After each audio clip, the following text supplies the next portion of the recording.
The morning Rhett Callahan rode into Red Hollow, the sky was the color of old bone, pale, dry, and cracked at the edges where the sun pressed against the horizon like a thumb on a bruise. It was the kind of morning that made livestock restless and kept sensible people indoors. The kind that felt like a warning dressed up as weather. Ruby Clearwater noticed none of it. She was already at the schoolhouse before first light, as she was most mornings, moving her wheelchair through the narrow doorway, with the practiced efficiency of someone who had long stopped hoping for wider doors. The axle caught on the frame. It always did, just slightly, and she shifted her weight to the left and pushed through. The schoolhouse smelled of chalk dust and pine, and the faint ghost of whatever the Tanner boy had left in his coat pocket the previous week, something that had once been an apple. She lit the stove. She arranged the slates. She wrote the day's lessons across the board in her careful, deliberate hand, not beautiful handwriting, not the kind that won prizes at county fairs, but clean and readable from the back row, which was what actually mattered. Outside, a horse whinnied somewhere down the main street. Ruby didn't look up. There was a long list of things Ruby Clearwater did not have time for, and strangers arriving in Red Hollow on pale mornings was somewhere near the middle of it. She had been the town's school teacher for 3 years, 4 months, and, as of that Tuesday, 11 days. She knew the number because she'd been counting since the afternoon she'd signed the teaching contract at Mayor Aldridge's desk, while his wife stood in the corner pretending to arrange flowers and actually watching Ruby's hands to see if they shook. They hadn't. Ruby was 29 years old.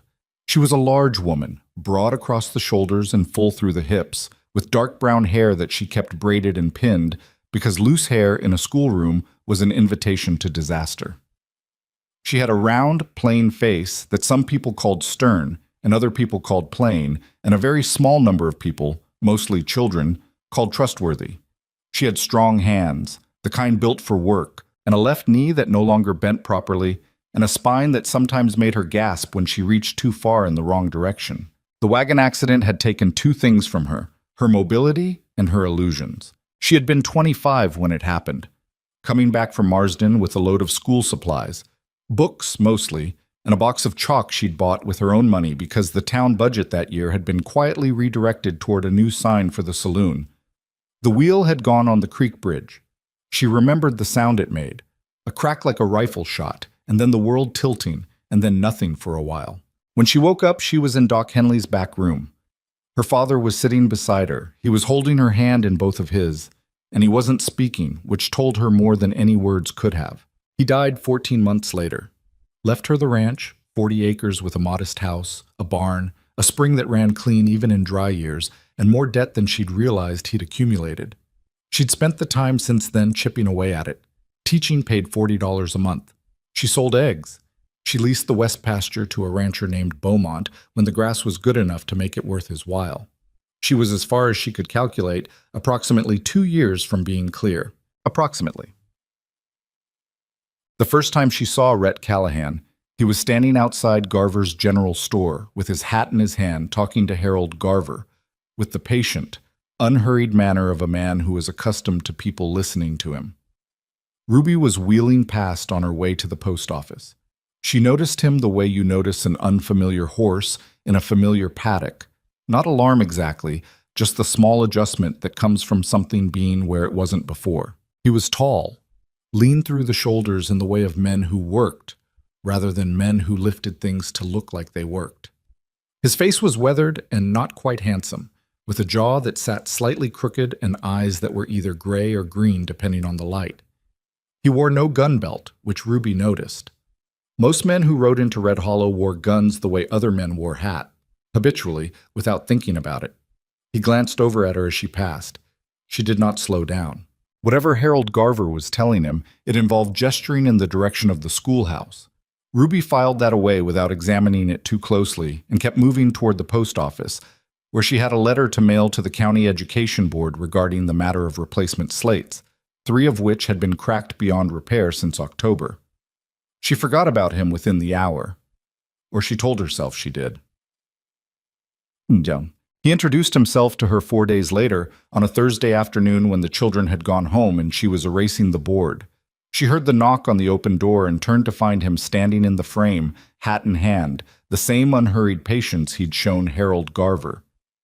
Miss Clearwater, he said. It's Ruby, she said, because she'd given up on being called Miss Anything 2 years ago. School's done for the day. I know.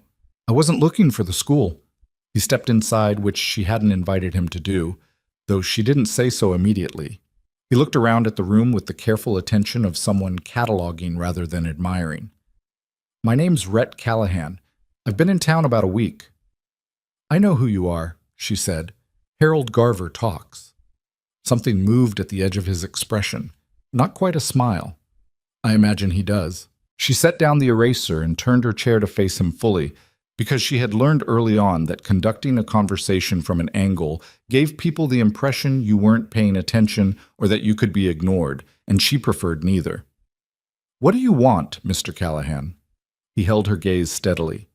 I need to talk to you about your property. Ruby felt the particular stillness that comes when you recognize something you've been half expecting.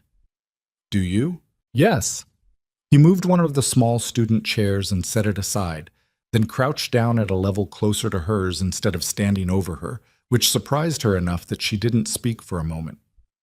I know what your land is worth. More than that, I know what's under it. Under it. The spring on your property isn't just a spring, he said. It's fed from below. There's a water system under that valley, a significant one. Your father knew something about it. He filed papers with the land office 12 years ago, and then he stopped, and I'd like to know why. Ruby looked at him for a long moment. Who are you, really? I told you who I am. You told me your name, she said. That's not the same thing. He paused, and she noticed that he didn't immediately fill the silence with more words, the way people did when they were manufacturing sincerity. He just sat with the question for a moment, which was either genuine or a very good performance. I'm someone who needs access to your land, he said finally, and I'm trying to figure out the best way to get it without either of us ending up worse off than we started. I appreciate the honesty, Ruby said, in a tone that indicated she was reserving judgment, but I don't recall offering my property for anyone's use. You haven't, yet. She looked at him. You should go, Mr. Callahan. I have work to finish. He stood without argument, put his hat back on, moved to the door and paused there, and she waited for whatever parting remark he'd prepared. Your mortgage payment to the Marsden Bank is 2 months overdue, he said. Your lease with Beaumont ends in 3 weeks, and Garver extended your credit in March but noted in his ledger that he wouldn't do it again. He said all of this flatly, without particular cruelty. I'm not telling you anything you don't know. I'm just telling you that I know it too. Ruby's hands were very still on the arms of her chair. Good night, Miss Clearwater, he said. He left. She did not sleep well that night. It wasn't fear exactly. Fear was something she'd had a complicated relationship with since the accident, present but manageable, like a bad neighbor you'd learned to mostly ignore. This was something more specific, the sensation of someone having looked at your life very carefully, with deliberate purpose, and you only just noticing. She went through her figures by lamplight the way she had dozens of times before. The mortgage, the Garver account, Beaumont's lease, and what she might realistically expect from the fall quarter of teaching wages. She had a small amount saved, enough to cover perhaps one emergency, not two. The math had always been tight. She'd always known it was tight, but she'd been managing it, or she'd believed she was managing it, which was not the same thing. By midnight, she put the ledger away and stared at the ceiling and thought about what Rhett Callahan had said about her father's papers at the land office.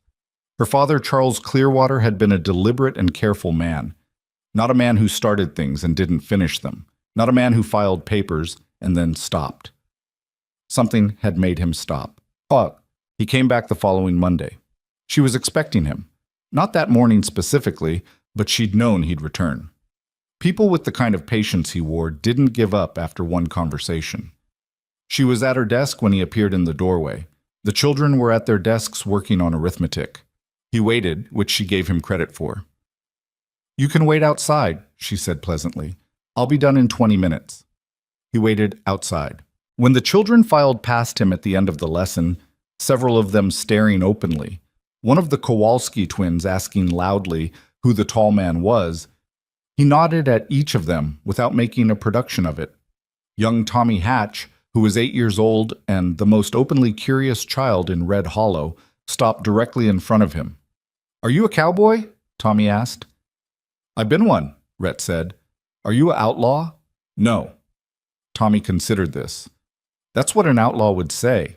Fair point, Rhett said. Ruby, watching from the doorway, felt something shift slightly. Not much, just slightly. Come in, she said.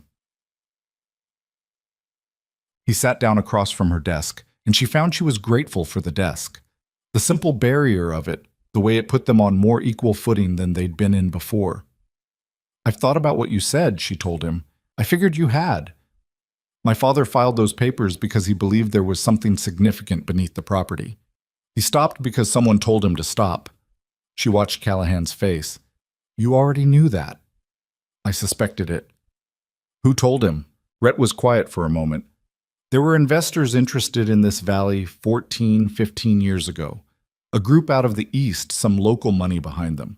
They wanted water rights. Your father's land sat between them and what they needed. And now? They're not the same investors, but the interest is the same. He leaned forward slightly. The drought this summer is just the beginning. Anyone who can control the water supply in this region over the next decade will have leverage over every ranch, every farm, every town within 50 miles. Your spring is the visible part of something much larger. Ruby said nothing for a moment.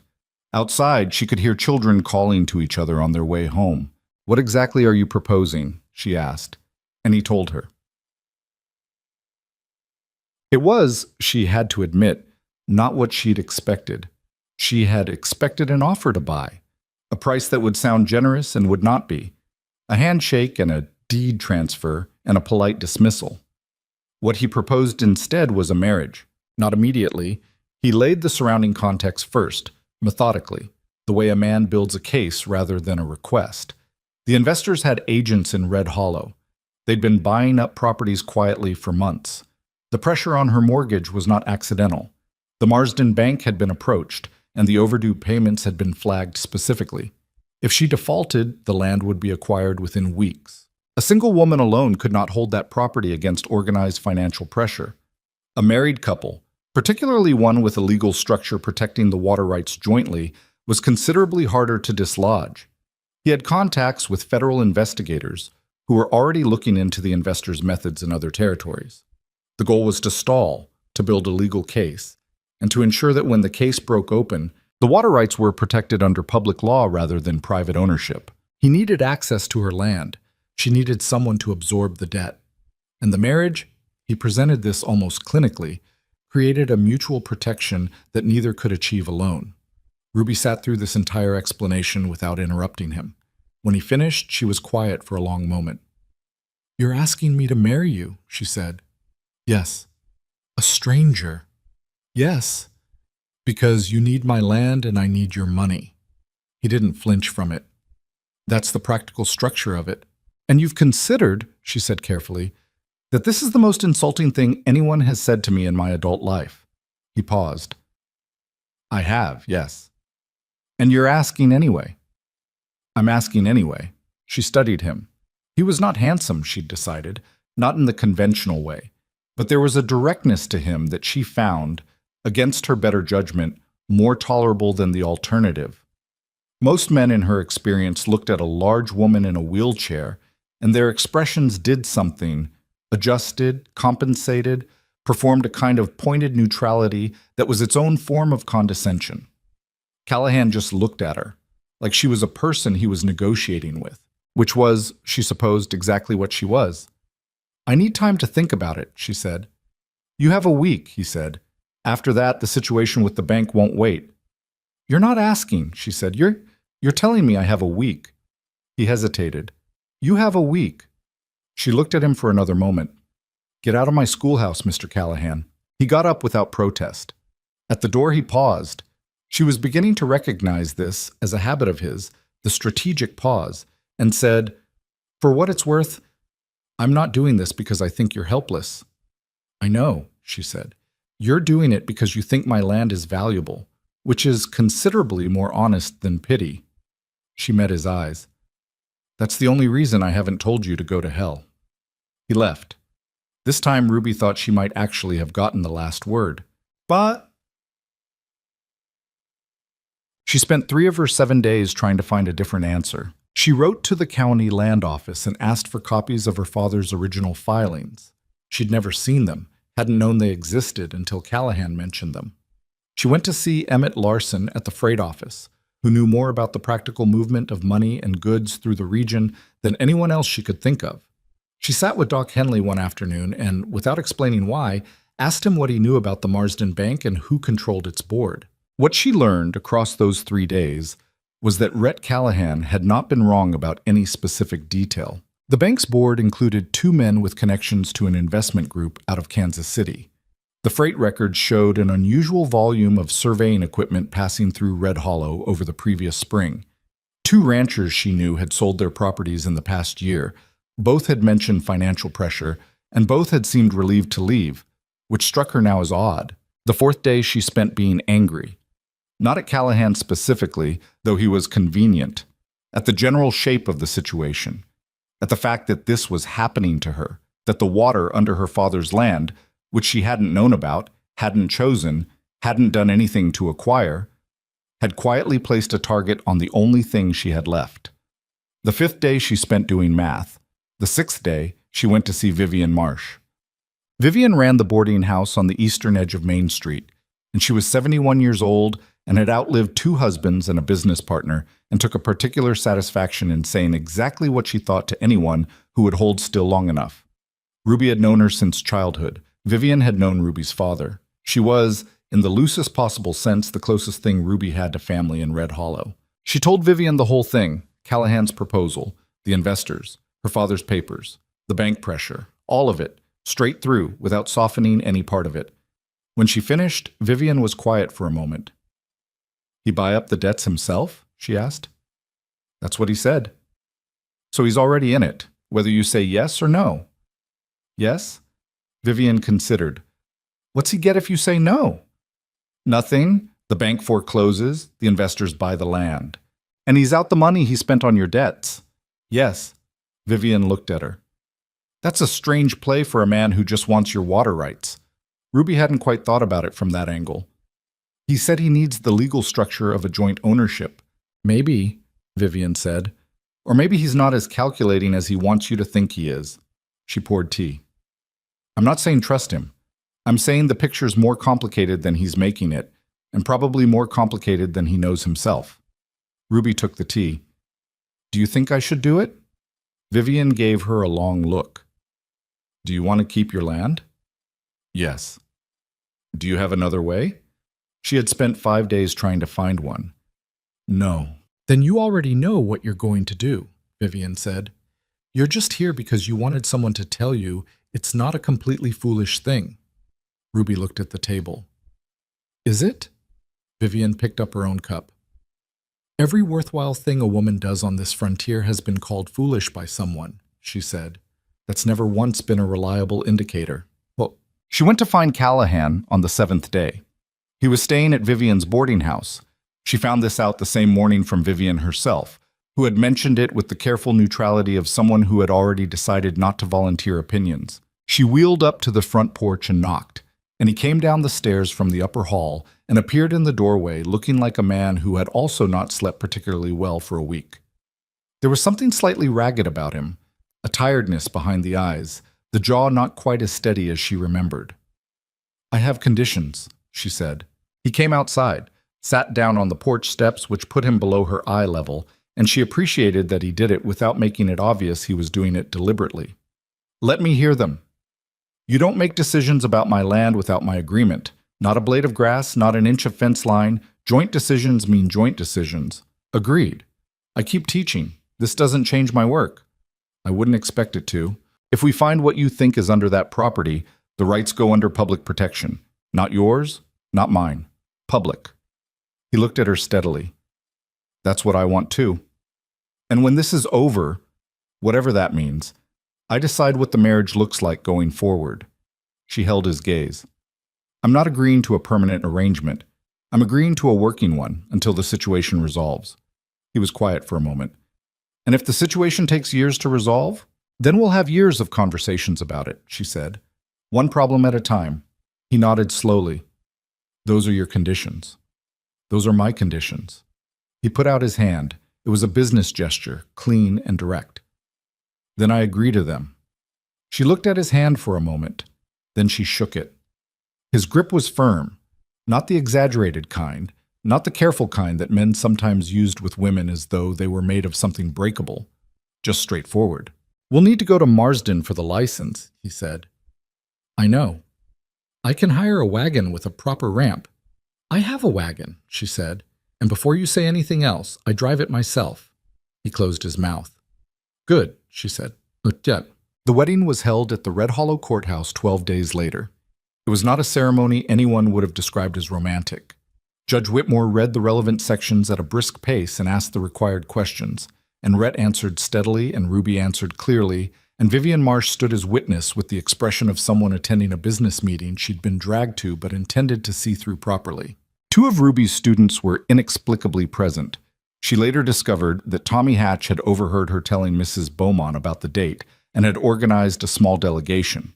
Tommy and the older Kowalski girl, Clara, stood at the back of the room with the solemn expressions of children attending something they understood was important without quite understanding why. Afterward, standing on the courthouse steps in the November cold, Rhett handed her a folded document. She opened it. It was the discharge from the Marsden Bank. The mortgage, paid in full. She looked at it for a long moment. Something moved through her. Not gratitude exactly, because gratitude implied a debt, and she was finished with debts. Something more like the particular quality of a door closing behind you, a point of no return that you'd chosen rather than fallen into. "Thank you," she said. He nodded. "Don't mistake that for trust," she added.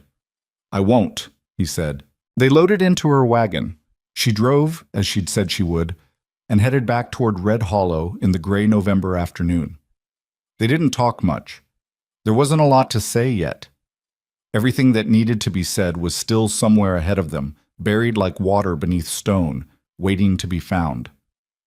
Behind them, Tommy Hatch and Clara Kowalski walked home, discussing in quiet, serious tones whether the teacher had made a good decision. Clara thought probably yes. Tommy reserved judgment. It was, Ruby thought later, a reasonable position. But the ranch at dusk looked different to her as they came up the long drive. Not worse, not better, just different. The way familiar things look when you've been somewhere else and come back. The barn sat at a slight angle she'd never quite gotten around to fixing. The house needed paint on the east wall.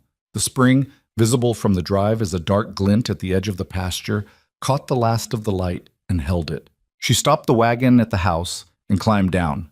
The particular series of movements she'd developed over 4 years, practiced and precise, and set the chair and transferred herself into it and turned to find Callahan standing behind the wagon looking at the spring. He wasn't calculating.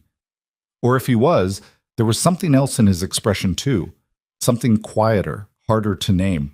"My father loved this property," she said. Not to him specifically, just to the air. He used to say the land remembered things. Callahan didn't say anything for a moment. Then, "My father's land is gone. Lost it to men not unlike the ones coming after yours." He paused. "I didn't handle that well." She looked at him. "Is that why you're here? Is this about getting something back?" He turned from the spring and looked at her. "Partly. At least that's honest." "I'm trying to be." She looked away, toward the house. The lamp she'd left burning in the front window threw a small square of light into the gathering dark. "There's a room at the end of the hall," she said. "It was my father's. You can use it." She wheeled toward the door. Behind her, she heard him gather his saddlebag from the wagon. Neither of them spoke again until morning, but in the quiet of the house, with the fire settling and the wind moving across the roof, and the spring somewhere out there in the dark, doing what it had always done, running on, indifferent, over the hidden depths of things, Ruby Clearwater lay in her bed and stared at the ceiling and felt, underneath the anger and the fear and the hard practical calculation of everything she'd agreed to, something else. A feeling she hadn't had in a very long time. Like the ground beneath her was more solid than she'd thought. She didn't trust it yet. She'd been wrong before. But she noticed it. That was something. The first week of marriage was mostly silence. Not the uncomfortable kind, or not entirely. More the kind that settles between two people who are still figuring out the geometry of sharing a space. Where to put things. Whose lamp stays lit later. Whether a closed door means privacy or trouble. Ruby had lived alone for 3 years. She knew the rhythms of the house the way she knew her own breathing. The way the kitchen floorboards spoke differently in cold weather. The way the back door latch needed lifting before turning. The place in the hallway where the rug's edge folded and became a hazard she'd learned to navigate without thinking.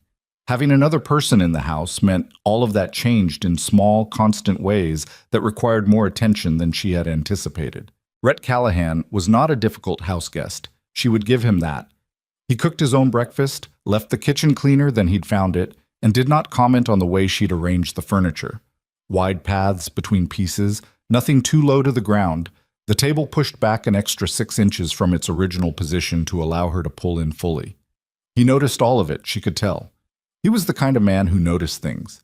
He simply didn't remark on them, which she found preferable to the alternative. What he did do, every morning after breakfast, was go out to the land. He walked the perimeter of the property.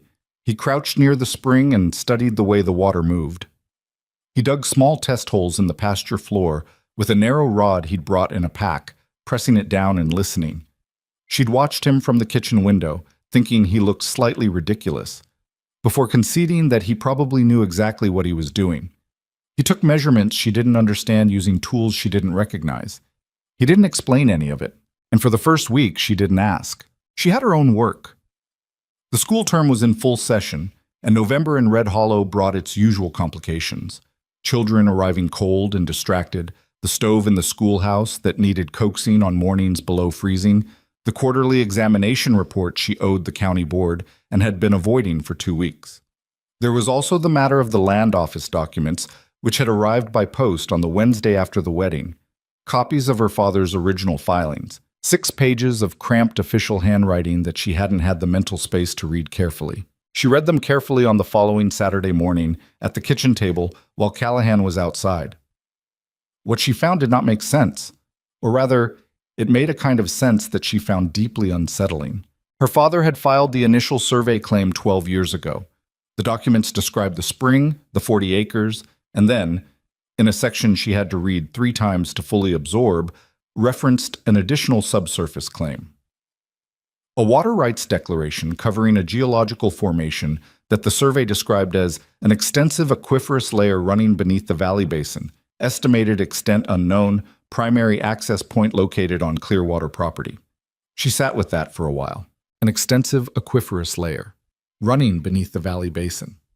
Callahan had said, a water system under that valley, a significant one. She'd heard him say it. She hadn't fully believed it, or hadn't let herself, because believing it fully meant accepting that everything he'd told her was true, and she hadn't been ready for that. But here it was in her father's own filing, 12 years old and sitting in a county records box the whole time.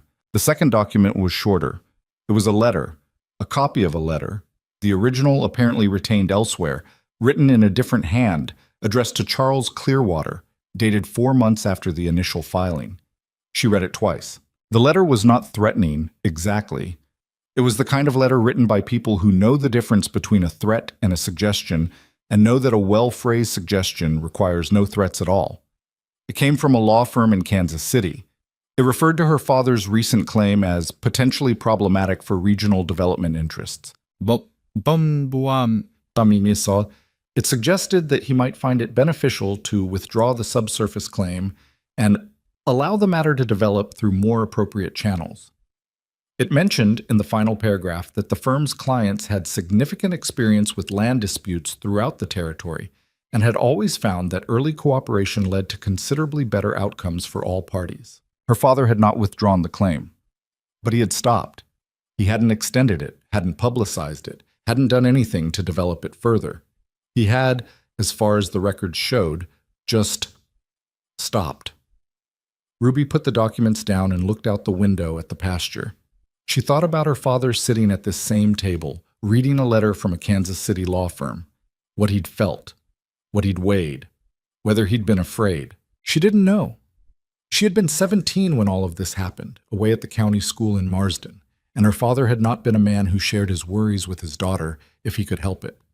Not because he didn't trust her, but because he was a man of that particular generation who believed that the purpose of a father was to solve problems before they became visible. He hadn't solved this one. He just lived alongside it for 12 years, and now it had landed in her lap. She was still sitting there when she heard the back door, and Callahan came in, knocking mud from his boots on the threshold the way she'd asked him to without making it a request. He came into the kitchen and stopped when he saw her face. "What's wrong?" he said. She looked at him. "Sit down." He pulled out a chair and sat. She slid the documents across the table. He read them. She watched his face while he read, the slight tightening around the eyes on the second page, the stillness that came over him on the letter. When he finished, he set them back down and looked at her. "When did these arrive?" he asked. "Wednesday." "You've been sitting on this since Wednesday." "I needed to think about it." He was quiet a moment. "What did you think?" "I thought," she said carefully, "that you told me you suspected someone had pressured my father to stop his claim. And I thought that you presented that as something you'd reasoned out from external evidence." She kept her voice level. "But this letter describes a law firm out of Kansas City. And you told me the current investors have connections to organized money from Kansas City." Callahan said nothing. "Which means," Ruby continued, "that you knew, not suspected, knew." He didn't look away from her, which she gave him credit for. "I knew there was a historical connection to the same investment group. I didn't know about the letter specifically." "But you knew they'd moved against my father before?" "Yes." "And you didn't tell me that?" "No." The kitchen was quiet. Outside, the wind had picked up, one of those gray November gusts that came off the hills and hit the house sideways. "Why not?" she asked. He pressed his hands flat on the table and looked at them for a moment. "Because I needed you to agree to the arrangement, and I wasn't sure you would if you understood the full extent of what they'd already done. If you knew they'd already pushed your father once, you might have decided the fight was too old and too deep and not worth what it would cost." Ruby looked at him steadily. "So you made that decision for me?" "Yes." "By deciding what information I was capable of handling." He looked up. "I know how that sounds." "Do you?" she said. "Because it sounds like you walked in here and looked at a woman alone in a wheelchair and decided she needed to be managed rather than informed." "That's not—" He stopped, pressed his jaw together. "That's not what I was thinking." "What were you thinking?" He was quiet for a long moment. "I was thinking that I needed this to work, and I told myself that my reasons for needing it were good enough to justify the rest." He looked at her directly. "That was wrong. I understand that." Ruby sat back in her chair. She needed a moment. Not because she was surprised exactly. She'd known something was crooked in this from the beginning, but because hearing him say it plainly was different from suspecting it. It sat differently in the body. "I found something else," she said finally. He waited. The land office sent the full filing, including the survey notes.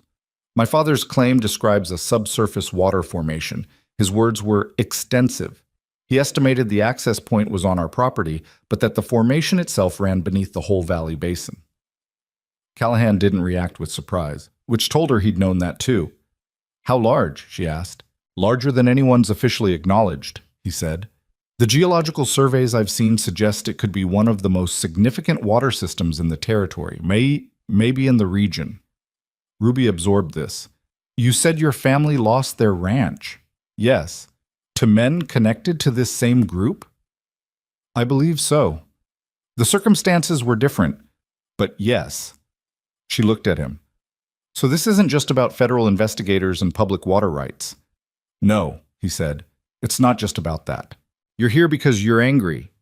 He met her eyes. "Partly." She recognized that word. He'd used it before, on that first evening on the porch. "Partly." A man who said partly instead of no or yes was a man who was being careful with himself, and she wasn't sure yet whether that was honesty or evasion. "All right," she said. He looked at her, not understanding. "I'm not leaving," she said, "and I'm not handing you the land. What I'm doing is changing the terms of our arrangement, because you've now admitted to withholding material information that affected my decision. So here's where we are going forward." She was calm. She had discovered sometime in the last 4 years that she was calmest precisely when she was most furious. "I want every document you have, every survey.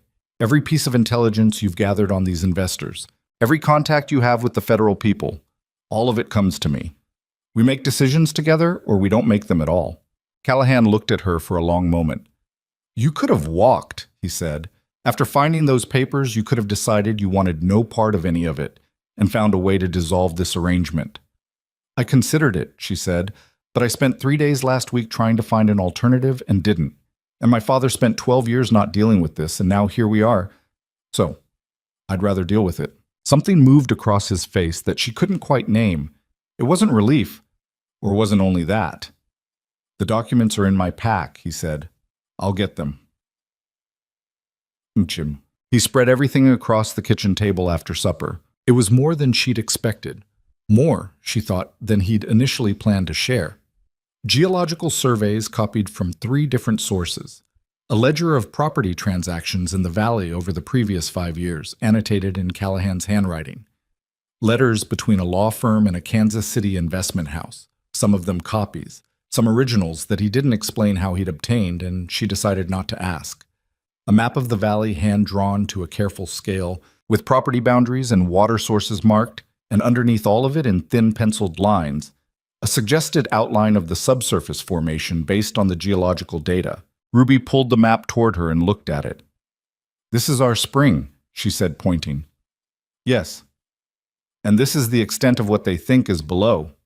He leaned over beside her and traced the penciled outline with one finger.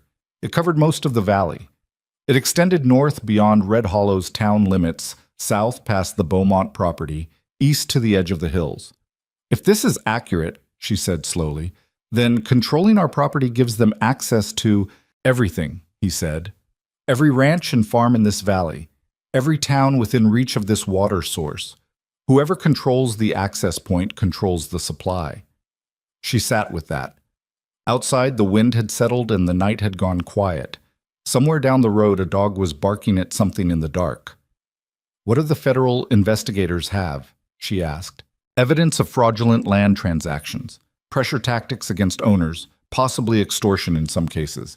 They can move on those charges." He pulled a folded letter from the bottom of the pile. "But it takes time, months, minimum. And during that time, we hold." "Yes, that's the actual plan," she said. It's not complicated. You need to hold the property long enough for the investigators to build a case. That's why the marriage, the debt purchase, all of it. Because a held property with a legal owner is harder to dislodge than a defaulted mortgage." "Yes." She looked at him. "And you thought I wouldn't agree to that if you told me straight. I thought there was a reasonable chance you'd tell me to find another approach." "You were probably right," she admitted. "I might have." She looked back at the map. "But I didn't have the information to make the actual decision. You removed that from me." "Yes." "Don't do it again." He was quiet. Then, "All right." November deepened into December, and the cold came in earnest. The situation in Red Hollow began to change in ways that were small enough, individually, to be explainable. A family on the North Road moved out, the Hendersons, who'd been there for 6 years. The story going around was that Ezra Henderson had gotten an offer he couldn't refuse and decided to take it. When Ruby asked Clara Kowalski, who was 11 and attentive and lived next door to the Hendersons, what she'd actually seen, Clara described a group of men who'd come to the Henderson house twice in 1 week and said Mr. Henderson had looked very tired afterward. A storefront burned. The dry goods store run by a man named Pollock, who'd owned it for 8 years and rebuilt from a smaller fire 15 years before that. The cause was listed as an unattended lamp. Pollock himself said nothing publicly, but he sold the property within 10 days at a price everyone in town knew was below what it was worth. The blacksmith, a woman named Adakuri, who shod horses for half the ranches in the valley, told Ruby over the fence one afternoon that 2 men had come by her shop asking questions about the properties to the east and south, and whether she knew anything about underground water on those properties, and whether she'd be interested in selling. "What did you tell them?" Ruby asked. "I told them I wasn't interested in selling and they should get out of my shop," Ada said. She was a compact, sun-darkened woman who had been widowed young and had picked up her late husband's trade with the same matter-of-fact practicality with which she appeared to approach most things. They left, but one of them stood at the end of the street for a while after. "Stood there how?" Ada looked at her. The way that's supposed to make you nervous. Ruby relayed all of this to Callahan that evening. He listened without interrupting, which she'd come to recognize as his way of taking something seriously. It's moving faster than I expected, he said. They're trying to acquire before the investigators can act. Yes. He was looking at the map again. He returned to it the way some people return to a difficult book. If they can get control of enough properties before federal involvement becomes official, they can make the case that everything was done through legitimate transactions. Can they? If the sellers were pressured into signing, no, but proving pressure after the fact is difficult. He looked at her. We need people to document what's happening, now, not later. Document how?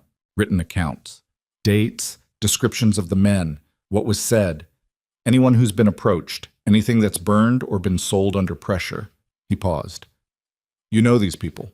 I don't. Ruby thought about this. She knew nearly every family in the valley, had taught most of their children. She knew who trusted her and who was still skeptical, who had reason to be afraid and who might be angry enough to do something about it. I'll talk to people, she said, but carefully. Carefully, he agreed. She looked at him across the table. You could have done this alone, she said. Gone to the people yourself, gathered the documentation. Possibly. But they'll talk to me in a way they won't talk to you. Yes. Because I'm part of this town. Yes. She was quiet for a moment. Is that why you needed a wife, specifically?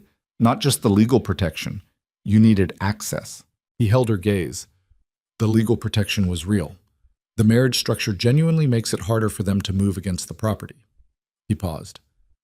But yes, access was part of it. Another piece landing. She let it settle. You keep thinking I'm going to run, she said. You keep finding reasons you'd be justified in doing it. I'm not going anywhere, she said, but you need to stop calculating how much to tell me.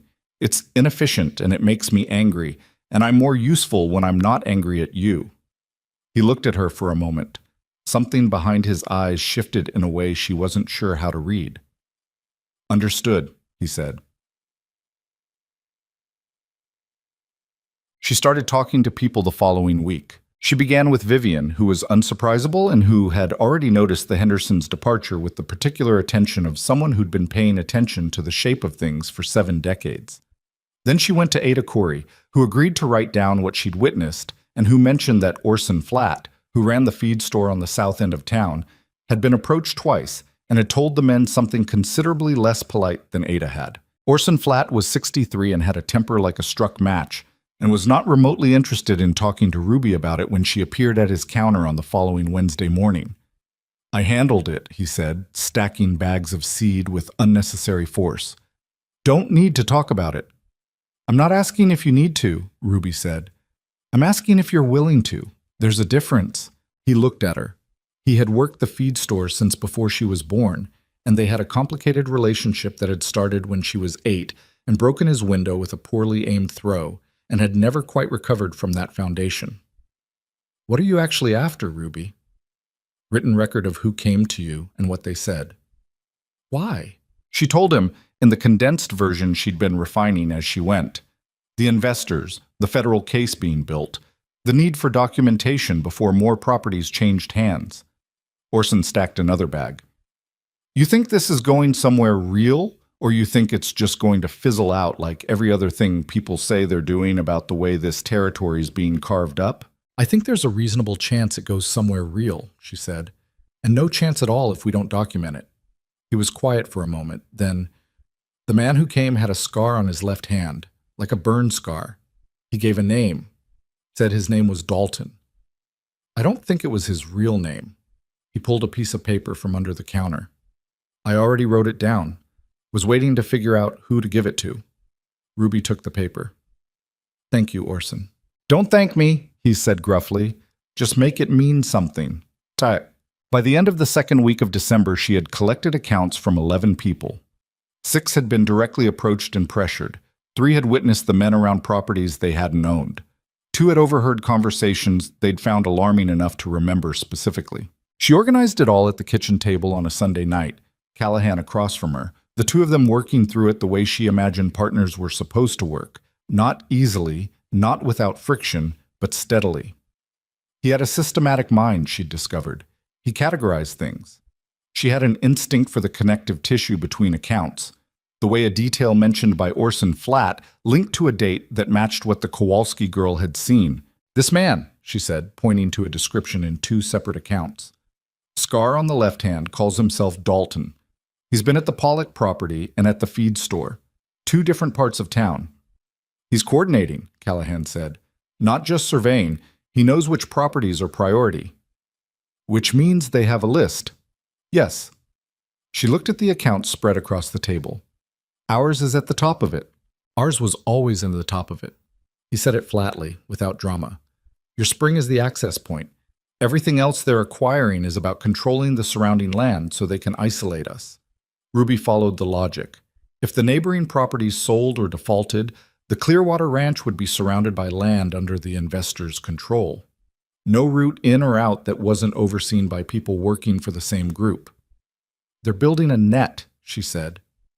"Yes. How long do we have before it closes?" Callahan was quiet for a moment. He looked at the map, at the hand-drawn lines of the valley. If they move at the pace they've been moving, the acquisitions, the pressure tactics, they could have enough surrounding property by February. "It's December." "I know."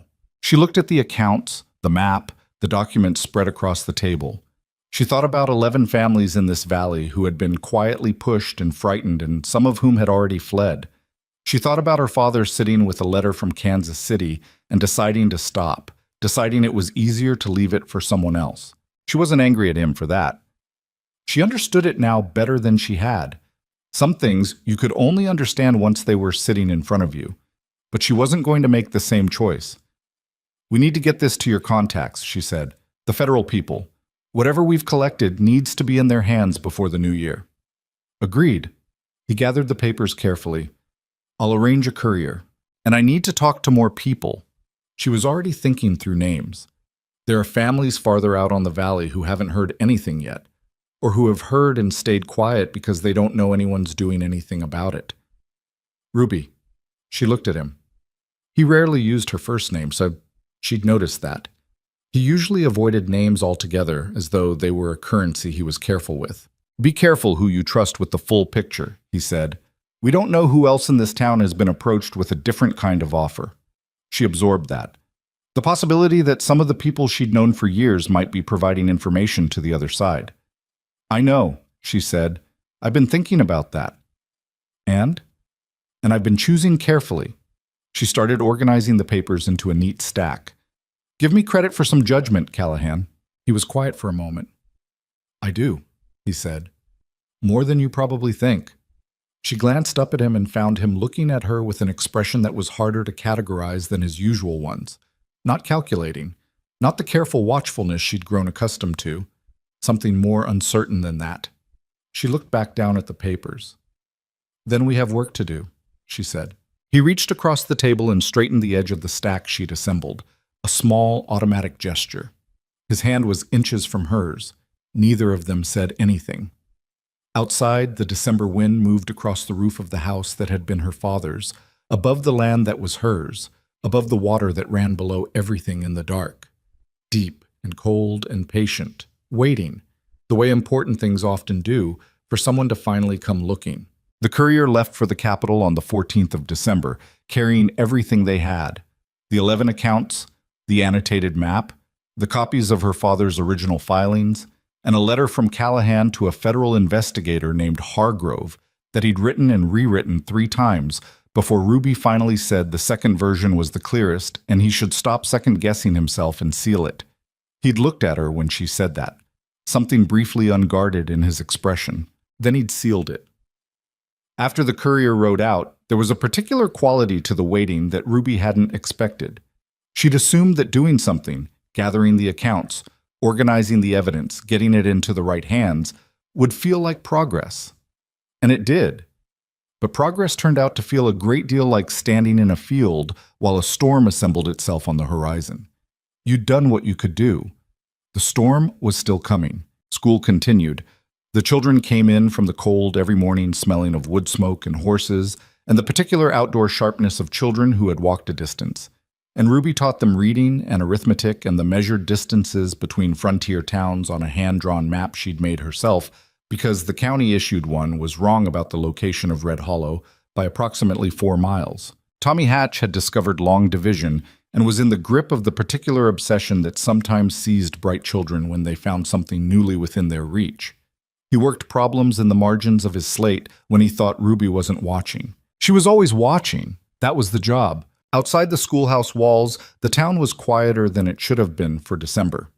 Usually, the weeks before the new year brought a particular energy. The Marsden traders came through.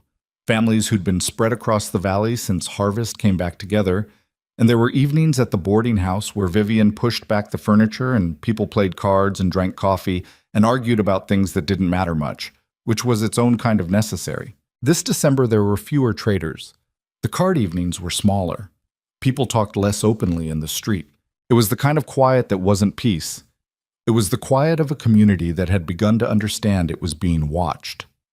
The man named Dalton appeared at the schoolhouse on a Thursday. Ruby didn't know his name when he appeared. She knew his description from Orson Flat and the 2 others who'd mentioned him, but she hadn't seen him herself. She was inside with the children when she heard the knock, and when she opened the door, he was standing there in the cold, with a pleasant enough expression and a coat that was too clean for a working man. He was average in almost every measurable way. Medium height, medium build, a face that assembled itself into affability without committing to it. The scar on his left hand was the only distinctive feature, curved along the base of the thumb, the particular shiny flat texture of an old burn. "Afternoon," he said. "I'm looking for a Mrs. Callahan." Ruby looked at him steadily. Behind her, she was aware of 12 children who had gone very quiet in the way children do when they register that an adult situation is developing. "You've found her," she said. His expression adjusted slightly, something recalibrating behind the pleasantness. She suspected he'd expected to find a woman who would be thrown by an unannounced visitor. "I wonder if you have a few minutes. I have a business proposal I'd like to discuss." "I'm in the middle of the school day," she said. "You can come back at 4. He didn't leave immediately. He stood in the doorway with the patient manner of someone deciding whether to push. 4 o'clock, she said again, without adjusting her tone. He went. She closed the door and turned back to the room. 12 faces looked at her. "Long division," she said. "Tommy, what's the next problem?" Tommy looked at the board and then at the door and then at Ruby, in the way of a child processing something he wasn't sure he was allowed to process. "Tommy," she said. 244 divided by 4, he said. "Work it out." He looked back at his slate. The room settled, or appeared to settle, and Ruby continued the lesson, though some part of her attention remained on the cold outside the door and the man who had walked away from it. She sent the children home at 3:30. At 10 minutes to 4, she sent a child, not Tommy, who would have volunteered. She sent Clara Kowalski, who was both dependable and discreet, to find Callahan and tell him to be at the schoolhouse without making a visible point of arriving. Callahan came in through the back while Dalton came through the front door at precisely 4 o'clock, which told Ruby something about the man's character. Punctuality in that kind of deliberate way was a performance, the same as his coat. She was at her desk. Callahan stood near the back of the room, hands easy at his sides. Dalton came in and looked at Callahan, and his pleasant expression did something complicated. "I didn't realize your husband would be joining us," he said. "I didn't realize you'd be visiting my workplace uninvited," Ruby said. "We're adapting. Sit down." He took one of the adult chairs she kept near the side wall for the occasional parent visit. Ruby stayed behind her desk. She'd been in enough situations over the years where the desk was the most important piece of furniture in the room, where having something between herself and the person she was talking to was the difference between being heard and being managed. "I'll get to the point," Dalton said. He'd made a decision, she could see it, dropping the performance of affability. "My clients have an interest in purchasing this property, the house and the 40 acres, including water rights." "I'm aware of the interest," Ruby said. He paused slightly. "Then you know they're prepared to offer a fair price. More than fair, given the current state of the market. I'm not selling." He looked at her with the patient expression of a man accustomed to objections. "Mrs. Callahan, the circumstances in this valley are complicated. The drought has affected land values across the region, and many of your neighbors have already made the practical decision to— The Hendersons didn't decide anything, Ruby said. They were pressed into it. She kept her voice flat. I'd like you to hear that I understand what your clients have been doing. Not as a piece of leverage, just as a fact I want on the table between us. Dalton was quiet for a moment. She watched him recalculate. You're well informed, he said. I'm a teacher, she said. Information is the trade. He glanced at Callahan and then back at her. I want to be direct with you, Mrs. Callahan. The interest in this property is not going to diminish. The longer you hold out, the more difficult the situation in this valley becomes. Is that a threat? Callahan said from the back of the room. His voice was level, not heated. Dalton turned. It's a description of conditions. It sounds like a threat. That's not my intent. Dalton turned back to Ruby. My clients would prefer a clean transaction. You name a price. We agree on terms. You have the ability to go wherever you like and start again on your own terms. Ruby looked at him. How long have you been doing this work? He blinked at the question. I'm not sure. I'm curious, she said.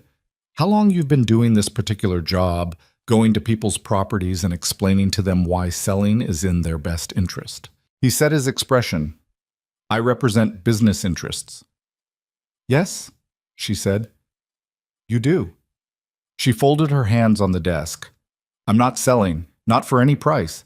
I want you to carry that back to whoever sent you, and I want it to be clear that I understand exactly what's beneath this land and what it's worth and what your clients intend to do with it, because the more clearly they understand that I know, the cleaner everyone's accounting is. Dalton stood slowly. He was looking at her with an expression that had moved past professional and into something more personal. Not hostile exactly, but the look of a man revising his assessment of a situation. You're making this harder than it needs to be, he said. Probably, Ruby agreed. But I've had a hard few years and I've gotten used to it. He put his hat on. At the door he paused. Everyone paused at that door. She was beginning to think there was something about the frame, and looked at Callahan. I'd think carefully about the position you're in, he said. Both of you. We do, Callahan said. Constantly. Dalton left. The room was quiet for a moment. Ruby let out a slow breath through her nose. You handled that well, Callahan said. I know, she said. I'm angrier than I look. He came forward and sat down in the chair Dalton had vacated. He looked at her with a directness that had become, over these weeks, more comfortable than she'd expected. What do you want to do? I want to know when Hargrove is going to move. She meant the federal investigator. Because they're not going to keep sending men with pleasant expressions to ask nicely. I sent a second letter this morning, Callahan said, before Dalton came. And? I'm waiting.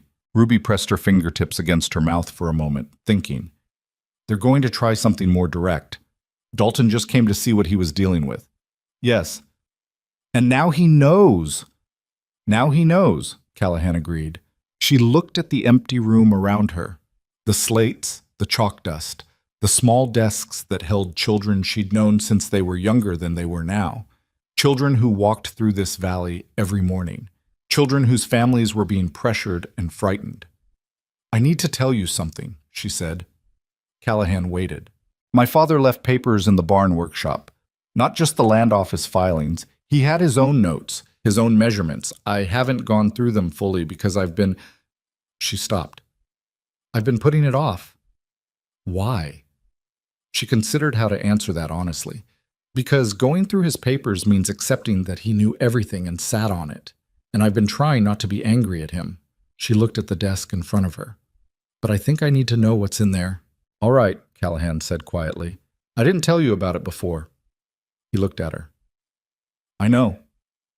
I was doing the same thing you did, deciding what to share. He was quiet for a moment. I know that too. She looked at him. Don't let me feel righteous about it. Something moved at the corner of his mouth, so not quite a smile, but in that direction. Wouldn't dream of it. January came cold and clear and brought with it a sharpening of the situation that felt almost like a change in weather. The drought that had begun in late summer showed no signs of breaking. The springs and creeks that normally fed the valley's smaller ranches were running lower than anyone could remember for that time of year. Ruby's spring, the one visible on the surface, the obvious one, continued to run as it always had. People noticed. She began to understand, watching neighbors stop to look as they drove past on the road, that the spring's continued flow in the drought was a kind of advertisement, an argument for exactly what Callahan had described. Whoever controlled that water had an advantage that would compound with every dry month. On the 4th of January, 2 more families left the valley. The Sorrells and the Baines, both with children who'd sat in Ruby's classroom. She heard about it from Vivian, who had heard it from Ada Corey, who had seen the wagons going north in the early morning. She stood in the schoolhouse that day and looked at the empty seats and felt something that wasn't quite grief but was close to it. That evening, she went to the barn workshop. The workshop had been her father's private space in the way that some men have a room in a house that belongs only to them. Not a room you were forbidden, but one where the air was different. His drafting table still sat under the north window, warped slightly by the cold cycles of 11 winters. His tools hung on the pegboard in the order he'd always kept them, and she'd left them there because taking them down would have required deciding what to do with them. And she hadn't been ready for that. The papers were in 2 flat wooden boxes under the drafting table. Callahan had offered to help, and she'd said she'd do it herself first, and then show him what she found. And to his credit, he'd accepted that without argument and had gone to feed the horses and left the lantern with her. She worked through the first box slowly. Survey notes, mostly, in her father's cramped handwriting. He'd always written too small, as though conserving paper were a moral matter. Water tables, measurements taken at different seasons, comparisons year over year. He'd been doing this for a long time, she realized. Not 12 years. Longer. The earliest notes were dated when she was still a small child. The second box held something different. There were letters. Not from the Kansas City law firm. She'd seen those. These were letters to her father, from a man he'd apparently been corresponding with for years. A surveyor named Aldous Pike, based in the territorial capital. The letters spanned almost a decade. She read them in order, by lamplight, sitting on the cold floor of the barn workshop with a blanket around her shoulders. Her hands went still as she read. Pike had been an independent geological surveyor. He'd visited the valley twice, hired by her father under informal arrangement. His letters described, in technical language she could follow only partially, what lay beneath the valley.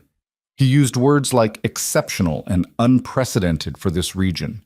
He described the water system as potentially large enough to supply the entire territory's agricultural demand through even severe drought years.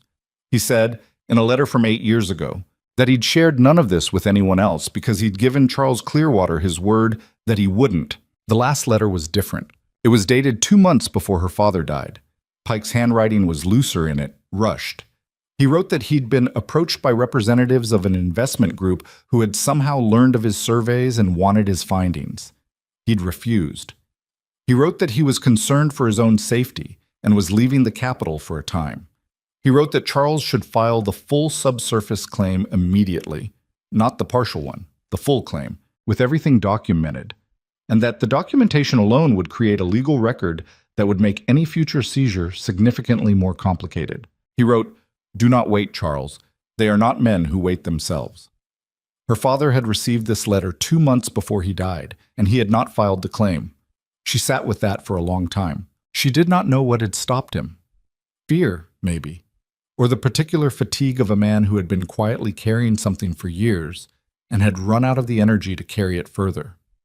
Or maybe something else, some reason she'd never know, because he was gone and had left her the land and the debt and this box of papers without an explanation. She was not, in the end, angry at him. What she felt was something sadder and more complicated than anger. The feeling of understanding, finally, that he had been doing his best with what he had. The same way she was trying to do now. She gathered the letters, put them back in the box, and carried the box out of the barn. Callahan read Pike's letters that night without speaking. When he finished, he set them down and looked at the table. "Pike," he said, "you know him?" "I know of him. He disappeared from the capital about 7 years ago. No one's heard from him since." He looked at her. "He was trying to protect your father." "He was trying to protect the information," Ruby said. "The two things happened to align." Callahan looked at her steadily. Those aren't always different. She looked at the letters. There's something I've been thinking about since I read these. She spread the letters across the table and pointed to a specific passage in Pike's second-to-last letter, a technical description of the water system's structure. He describes a primary access point on this property, but he also describes secondary geological formations, places where the water gets close to the surface on its own, outside our boundary. Callahan leaned forward. If we can identify those formations, she said, and document them publicly, it breaks the logic of what the investors are doing. They're operating on the assumption that controlling our land means controlling everything. But if there are access points that aren't on our property, then the monopoly they're trying to build falls apart, Callahan said slowly. Yes, he sat back. She watched him think through it the way she'd learned to watch him, the stillness, the careful assembly of the pieces. We'd need a surveyor, he said, someone who can verify Pike's secondary formation data.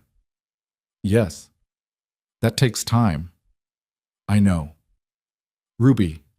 He said her name in the way he'd done a few times now, not for emphasis, but as though checking she was still there.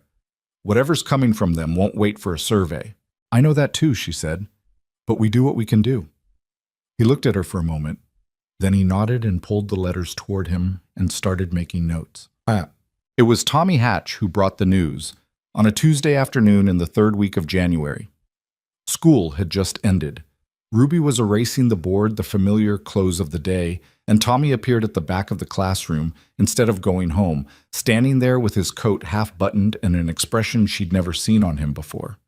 Tommy, she said, you should be on your way. You, Miss Ruby?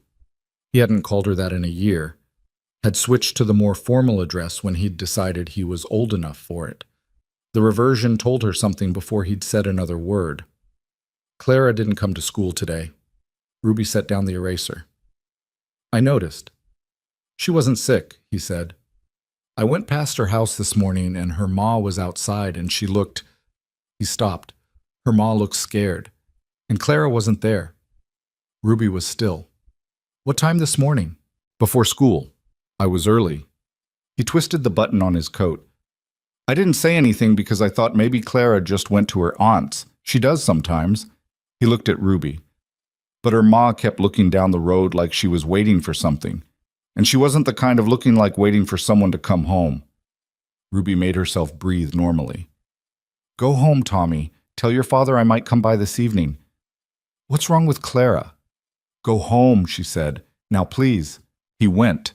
At the door he turned and looked at her, and she saw in his face the specific weight of a child who has understood that something is wrong and is trying to decide whether to be afraid or angry.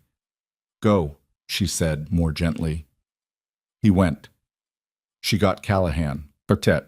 They went to the Kowalski house together, Ruby driving the wagon, Callahan beside her. The house sat about a mile from town on a flat piece of ground that in better years had been decent pasture. Tonight it looked like what it was, a small structure braced against the weather, with a light in one window and no smoke from the chimney. Marta Kowalski opened the door before they knocked. She was a large, capable woman. Ruby had always respected her, the way she ran a household on limited means and has sent her children to school with their lessons done. And tonight she looked like something had been drained from her. Come in, she said. Not a greeting, an instruction. They came in. The house was cold. The youngest Kowalski child, a boy of 5, was asleep in the corner chair wrapped in a quilt. Where's Clara? Ruby said. Marta looked at her hands. They came this morning, 2 men. They said... She stopped, started again. They said they wanted to make sure we understood how serious things were. About the land. About selling. She looked at Ruby with eyes that had gone flat with something beyond ordinary fear. They took Clara with them. The room was very still. They took her, Marta said again, as though she needed to say it twice to believe it. They said she'd be fine, that they just wanted to show us how serious the situation was, that we'd get her back when we signed. Did they say where they were taking her? Callahan's voice was quiet, without inflection. North, Marta said. One of them said something about the Henderson property, that it was quiet up there. How long ago? Ruby said. This morning, before dawn. Marta looked at her. I didn't know who to... Her voice cracked and she pressed it back into control with visible effort. She's 11 years old. Ruby reached across the table and put her hand over Marta's. She didn't say anything. There wasn't anything to say that would help. She looked at Callahan. He was already moving toward the door. "Stay with her," he said. "No," Ruby said. He stopped. "I'm coming," she said. "You don't know this valley. I do." She looked at Marta. "Is there anyone you trust to stay with the boy?" "Ada Khoury," Marta said immediately. "Send for her," Ruby said. "Lock your door, and don't open it until Ada comes or we come back." Marta was looking at her with the expression of someone watching a situation and deciding whether to trust the person in the middle of it. Ruby held her gaze and didn't soften it or ask for anything more than it was. Marta nodded. Outside, Callahan took her arm. Not roughly, but firmly enough to stop her for a moment. "Ruby," he said, "think about this." "I am thinking about it." They took a child to force a negotiation, which means they're not operating with any kind of, he searched for the word, restraint. They've crossed a line they can't uncross. "I know.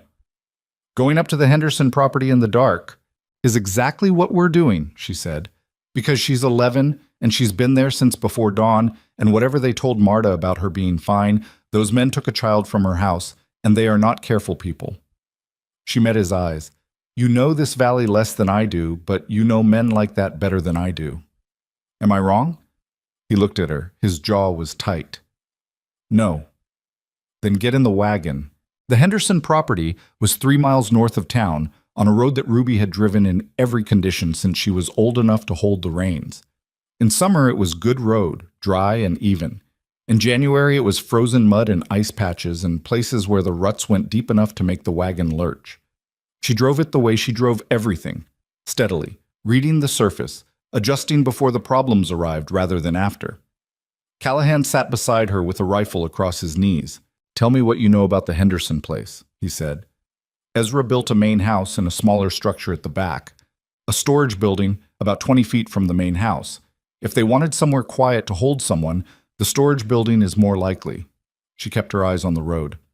"There's one road in and a path that runs along the creek at the back. I know the path. I used to go that way in summer to pick blackberries with my father.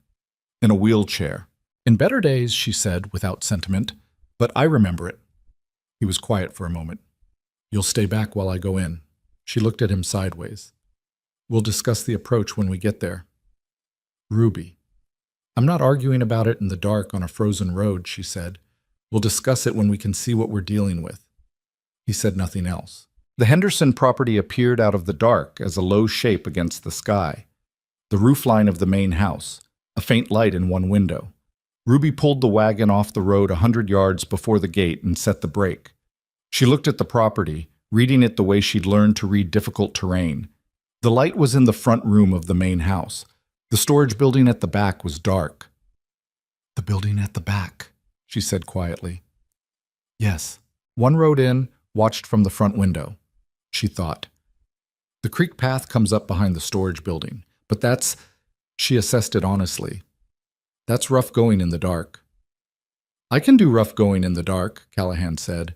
"You can." She looked at the front of the property. "And while you do, I'll go to the front door." He turned to look at her. "They know who I am," she said. "They've been trying to buy my property for months. If I come to the front door alone, in a wheelchair, at 8 in the evening, they'll assume I'm here to negotiate, that I've broken. Or they'll assume something's wrong and maybe, but it buys you time to get around back." She looked at him steadily. "I'm not suggesting I go inside. I'm suggesting I give them something to look at so they're not looking at the back of the property." Callahan looked at her for a long moment. She could see him weighing it. Not the plan itself, she thought, but something else. The reality of what he was about to agree to. "If anything changes," he said, "if anything feels wrong, I'll retreat," she said. "I'm not brave in the foolish way." He looked at her. Something in his expression she hadn't seen before, but not quite fear, but close enough to it that she recognized it as meaning something. "All right," he said. He climbed down from the wagon and checked the rifle and moved into the dark in the direction of the creek. She watched him go until she couldn't see him anymore. Then she turned the wagon through the gate and drove slowly and visibly up to the front of the Henderson house. She stopped, deliberately loudly, the wagon's frame creaking, the horse's hooves loud on the frozen ground. She waited. The door opened. A man appeared in it with a lamp, and behind him another, and she could see in their posture the readjustment of people who had been expecting trouble from one direction and were getting something different entirely. "Evening," she said. Her voice was steady. She was proud of it being steady. The man with the lamp came to the edge of the porch. He was not Dalton, someone she hadn't seen before, heavier through the chest, with a beard and watchful eyes. "You're the Clearwater woman," he said. "I'm Ruby Callahan," she said. "But yes." She kept her hands visible, on her knees. "I want to talk." The man looked at her, and then at the dark behind her, and then back at her, and she held herself still and continued to be the most interesting thing happening from his perspective, and somewhere behind the property in the direction of the creek path. The snow crunched once under a footstep and then went quiet. "Then get down and come inside," the man said. "I'll stay in my wagon if it's all the same," she said. "I don't know you well enough to come inside." He came down the porch steps. She was aware of the second man still in the doorway. "You came to talk," he said. "About what?" "About what you want," she said. "About the land." She let her voice do the work, tired, weighted, the particular flatness of someone who has run out of fight. It was not, she reflected, an entirely false performance. She was tired. The difference was that tired didn't mean finished.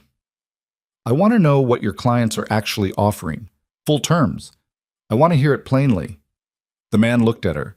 He came 2 more steps closer, assessing. Behind the property, in the dark, where she could not see him, Callahan was moving. She kept talking. It was Clara who gave Callahan away, but not in a way that cost them anything. He'd gotten the storage building door open. The lock was a simple one, he told her later. And Clara had made a sound, not quite a scream, the involuntary noise of someone startled in the dark, and the man in the doorway of the main house had turned his head.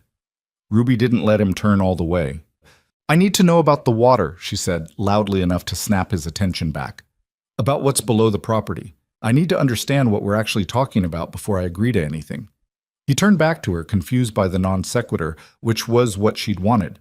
In the seconds that followed, she heard movement at the back of the house, quick, deliberate, and then Clara's voice, small and tight but present. "I'm here." Then Callahan's, "Move fast." The man in front of Ruby turned and she drove the wagon hard to the left, putting it between herself and the doorway where the second man still stood, and she heard shouting and running and a door slamming. She pulled the horse around and held it there. The animal was frightened, not trained for this, and holding a frightened horse while managing the chair was the particular kind of impossible she'd had 4 years of practice with. 30 seconds later, maybe 40, Callahan came around the side of the house with Clara behind him. The girl was running. Her coat was missing and she was running in the cold in her school dress, and she hit Ruby's side of the wagon with the full weight of a terrified child who has just been through something she didn't have the vocabulary for yet. Ruby caught her. Clara buried her face in Ruby's shoulder and Ruby held on and didn't say anything because there wasn't anything to say yet, just the holding of it. Callahan climbed up and took the reins, and they were moving before the 2 men at the house had organized enough to do anything about it. There was shouting, no shots. She thought there wouldn't be. Not on a road this visible. Not with witnesses potentially within earshot of town. The road unrolled in the dark ahead of them, and Ruby kept one arm around Clara and let Callahan drive. And Clara gradually stopped shaking and started breathing more evenly, and Ruby felt the particular quality of a moment that has been very close to terrible and has not quite become it. "Are you hurt?" she asked. Clara shook her head against her shoulder. They just left me in there. It was cold." Her voice was muffled. "I was mostly scared." "That's all right," Ruby said. "Scared makes sense." "I kept thinking you'd come," Clara said. "I didn't know if... I just kept thinking you would." Ruby looked out over the horse's back into the dark. Her arm tightened slightly around the girl. "Here we are," she said. Callahan drove steadily, not looking back at the property behind them. His hands on the reins were controlled, but she could see the set of his shoulders. The particular tension of someone who has been frightened and is now processing the aftermath of it. She reached forward, briefly, and put her hand on his arm. He didn't turn, but something in his shoulders changed. They drove the rest of the way back to town in the cold and the dark, with Clara between them and the stars very bright overhead, and the situation behind them left like a closed door, not resolved, not finished, but held. For now, the valley lay quiet beneath the January sky. But underneath the silence, underneath the frozen ground and the dry creek beds, and the held breath of the entire community, something ran on, deep and cold and unstoppable, the way certain things are once they've been found. They brought Clara back to her mother just before 10 o'clock that night. Marta Kowalski opened the door before the wagon stopped, the way mothers do when they have been listening for wheels on frozen ground for hours. She came down the steps, and Clara went to her. And what happened between them in the cold of the doorway was the kind of thing that doesn't need witnessing. So Ruby looked at the road, and Callahan looked at the horse's ears, and they gave it a moment. Ada Corey was inside with the youngest boy. She came to the door and looked at Ruby across the yard with the expression of someone who had spent the evening imagining worse outcomes and was recalibrating. "Is the girl all right?" Ada asked. "Cold and shaken," Ruby said. "Nothing physical." Ada nodded. She looked at Callahan and then back at Ruby. "What are you going to do?" "Tomorrow," Ruby said. "Tonight I'm taking everyone home." Ada accepted this. She was a practical woman, and practical women understood that some conversations belonged to the next morning rather than a cold night in January. They drove back to the ranch in quiet. Callahan held the reins, and Ruby sat beside him with her hands folded in her lap, and her mind already working through what the night had changed. Because it had changed things significantly. Taking Clara was a line, the kind of line that once crossed altered the nature of what they were dealing with.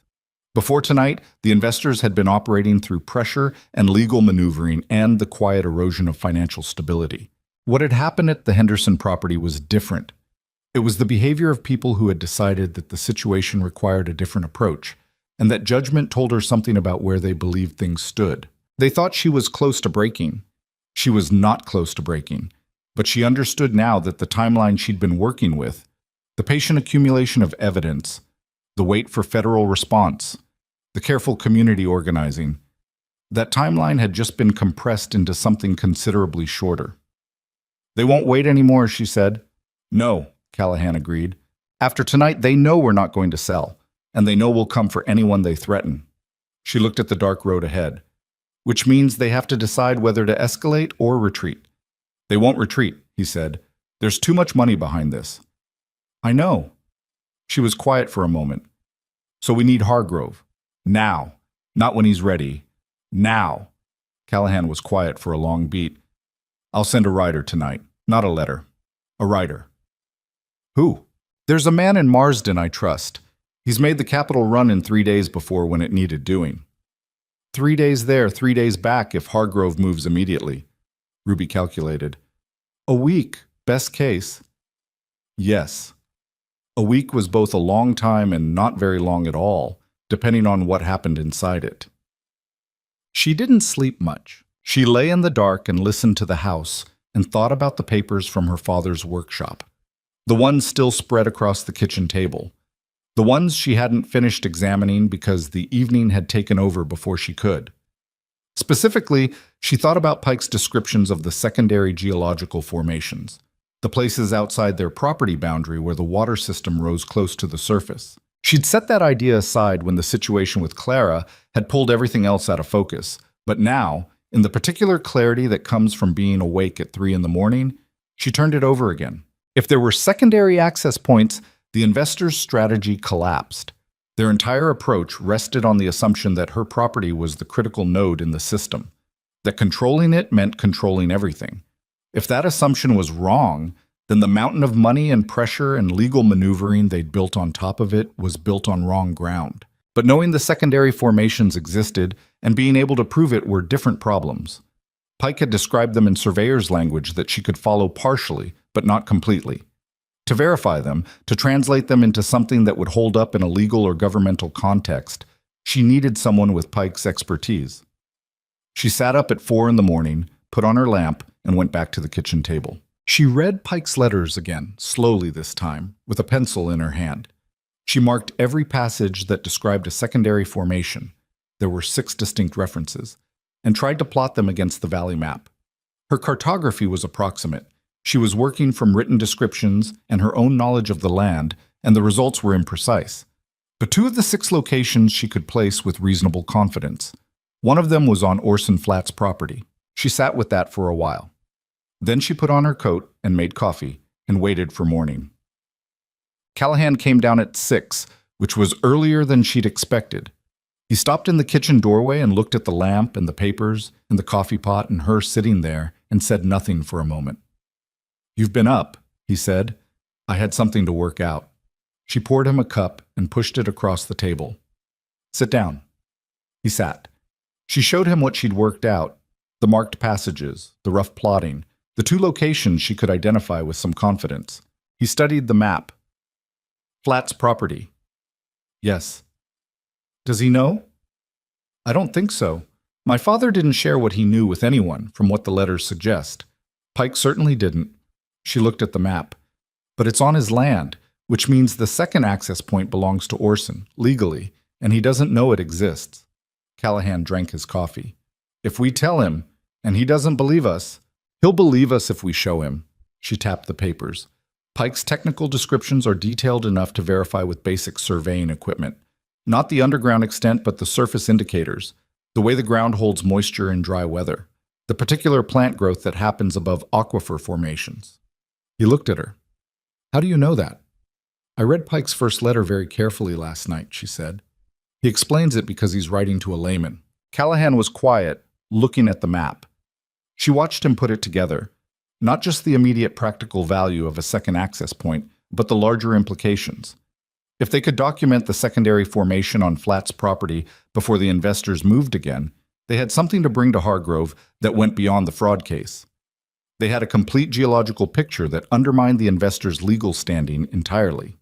"When does your rider leave?" she asked. "An hour ago," he said. She looked at him.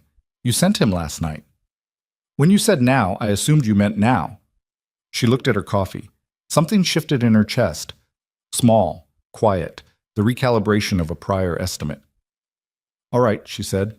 "Then I'm going to see Orson Flat this morning." So, Orson Flat received the information with the same expression he applied to most unexpected developments, which was a deep suspicion that took approximately 20 minutes to soften into reluctant engagement. Ruby laid it out at his counter, which was where they'd spoken before, which she thought was a comfort to him. Familiar ground under difficult news. She showed him the relevant sections of Pike's letters, explained what she'd worked out about the map, and told him plainly what it meant if the formation was where the evidence suggested. He read it twice. He moved his jaw. He looked at her with the expression of a man discovering that a problem he knew about was larger than he'd understood. "All this time," he said, "under my land." "Possibly," she said. "We can't verify the extent without proper surveying, but the surface indicators Pike describes—" "The East Meadow," he said. "It never dries out the same as the rest. I've always run the cattle there late in summer because the grass stays up." He looked at the letter again. Assumed it was just the way the land sat. "It might be just the way the land sits," Ruby said carefully, "but it's also consistent with what Pike describes." Orson was quiet for a moment. "What do you need from me?"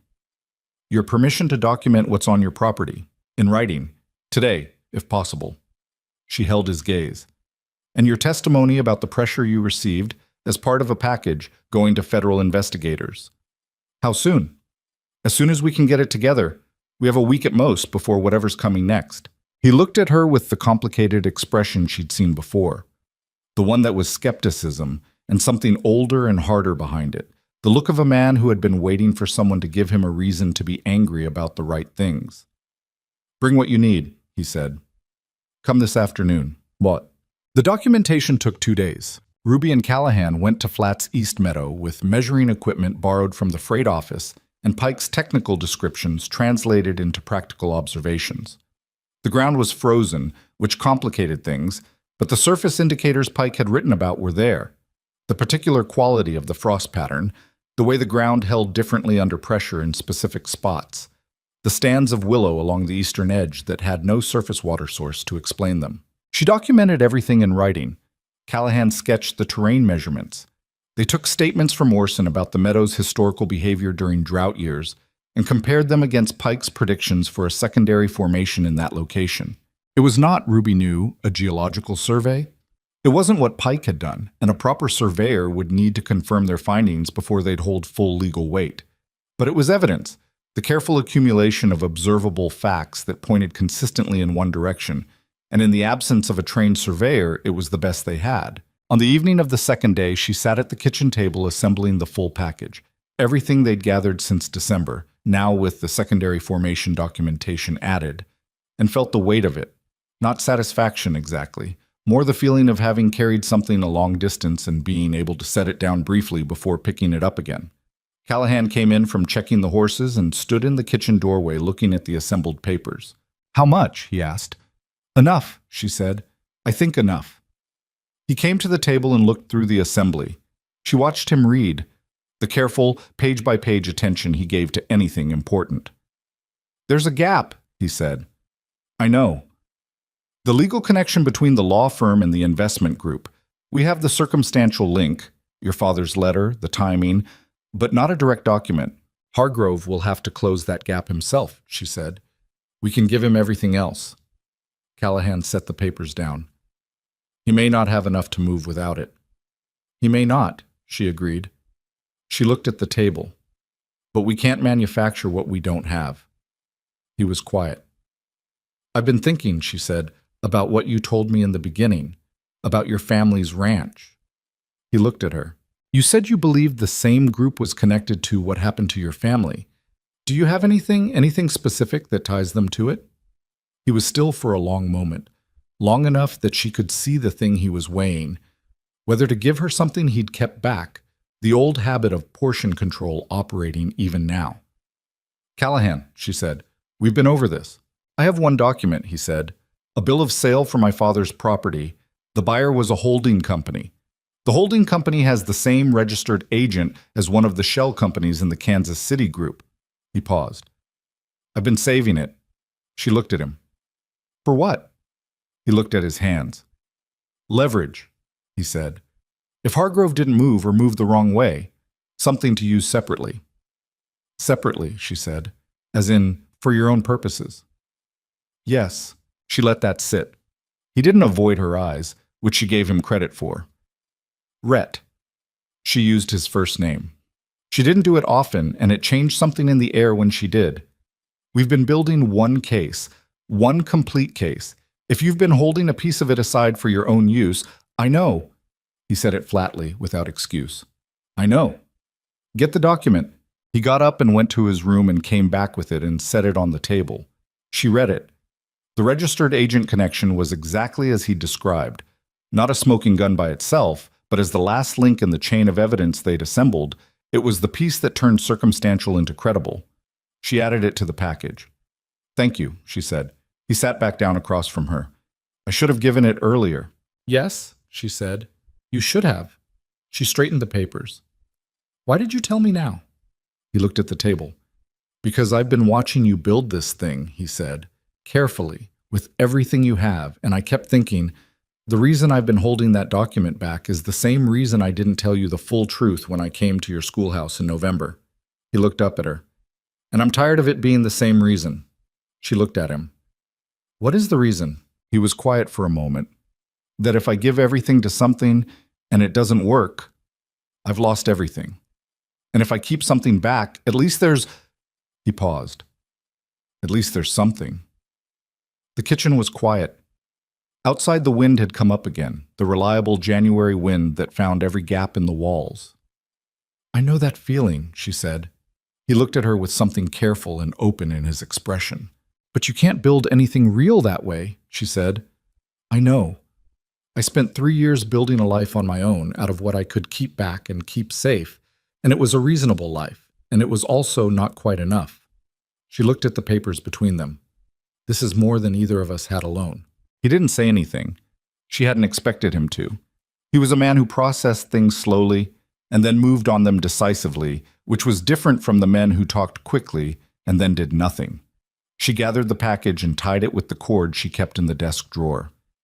"Now we wait," she said. They waited 4 days.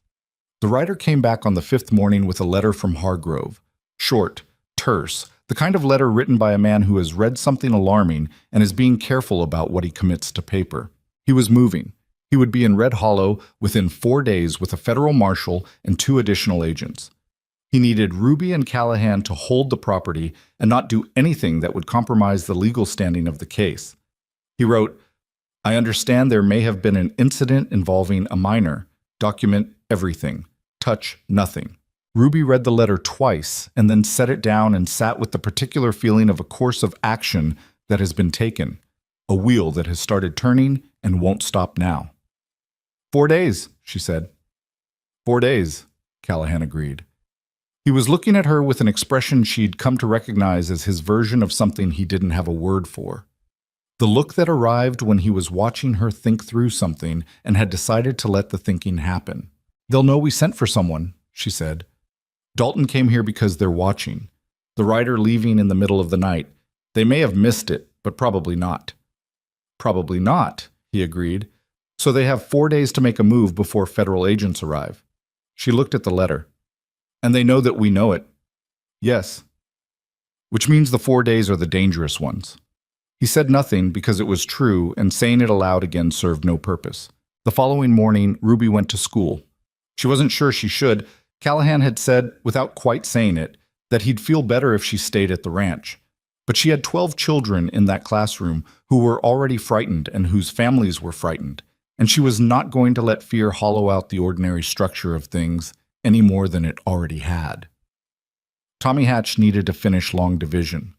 Claire Kowalski, who had come back to school 2 days after the Henderson property, needed to sit in a familiar room with familiar people and have the familiar shape of a school day around her. Those things were not small. She taught. She erased boards. She listened to children read haltingly through passages they were still building the confidence for. She ate her lunch at her desk and watched the road through the window with a portion of her attention she couldn't entirely redirect. And at the end of the day, she put on her coat and drove the wagon home. Callahan was at the kitchen table when she came in, and he had spread the valley map out again, and there were 2 additional marks on it she hadn't put there. "What are those?" she asked. "Men I've seen," he said. "Positioned." She looked at the map. The marks were at either end of the road that ran past the ranch, one near the junction with the main Marsden Road, one at the lower crossing near the creek. "Watching," she said. "Since this morning." She set down her coat and came to the table. "They're going to move before Hargrove gets here. I think they're deciding whether to." She looked at the map. "If they surround the property, they can't do much while it's daylight," he said. "Too visible. Too many people in and out on this road." "Night then." "Possibly." He looked at her. "Or morning, early." She thought. "The package, the full evidence package." "I made a copy," he said. "Last night. It's with Vivian." She looked at him. "When did you?" "Yesterday evening while you were at the school." He met her eyes. "I thought we should have it somewhere else. In case the ranch wasn't safe anymore. In case they lost the documents they'd spent weeks assembling." She'd had the same thought 3 days ago and hadn't done it yet because doing it meant accepting how close they were to the edge of things. He'd just done it, without making a point of it. "Good," she said, and meant it. He looked back at the map. "There's something else." She waited. "Your father's workshop," he said. "The 2 boxes of papers. We've taken what we needed from them, but they're still out there in the barn. If someone comes onto this property and finds them, they'd have the original surveys," she said. "The original data that everything else is based on." Yes, she was already thinking. The papers that remained in the workshop were the ones they hadn't copied.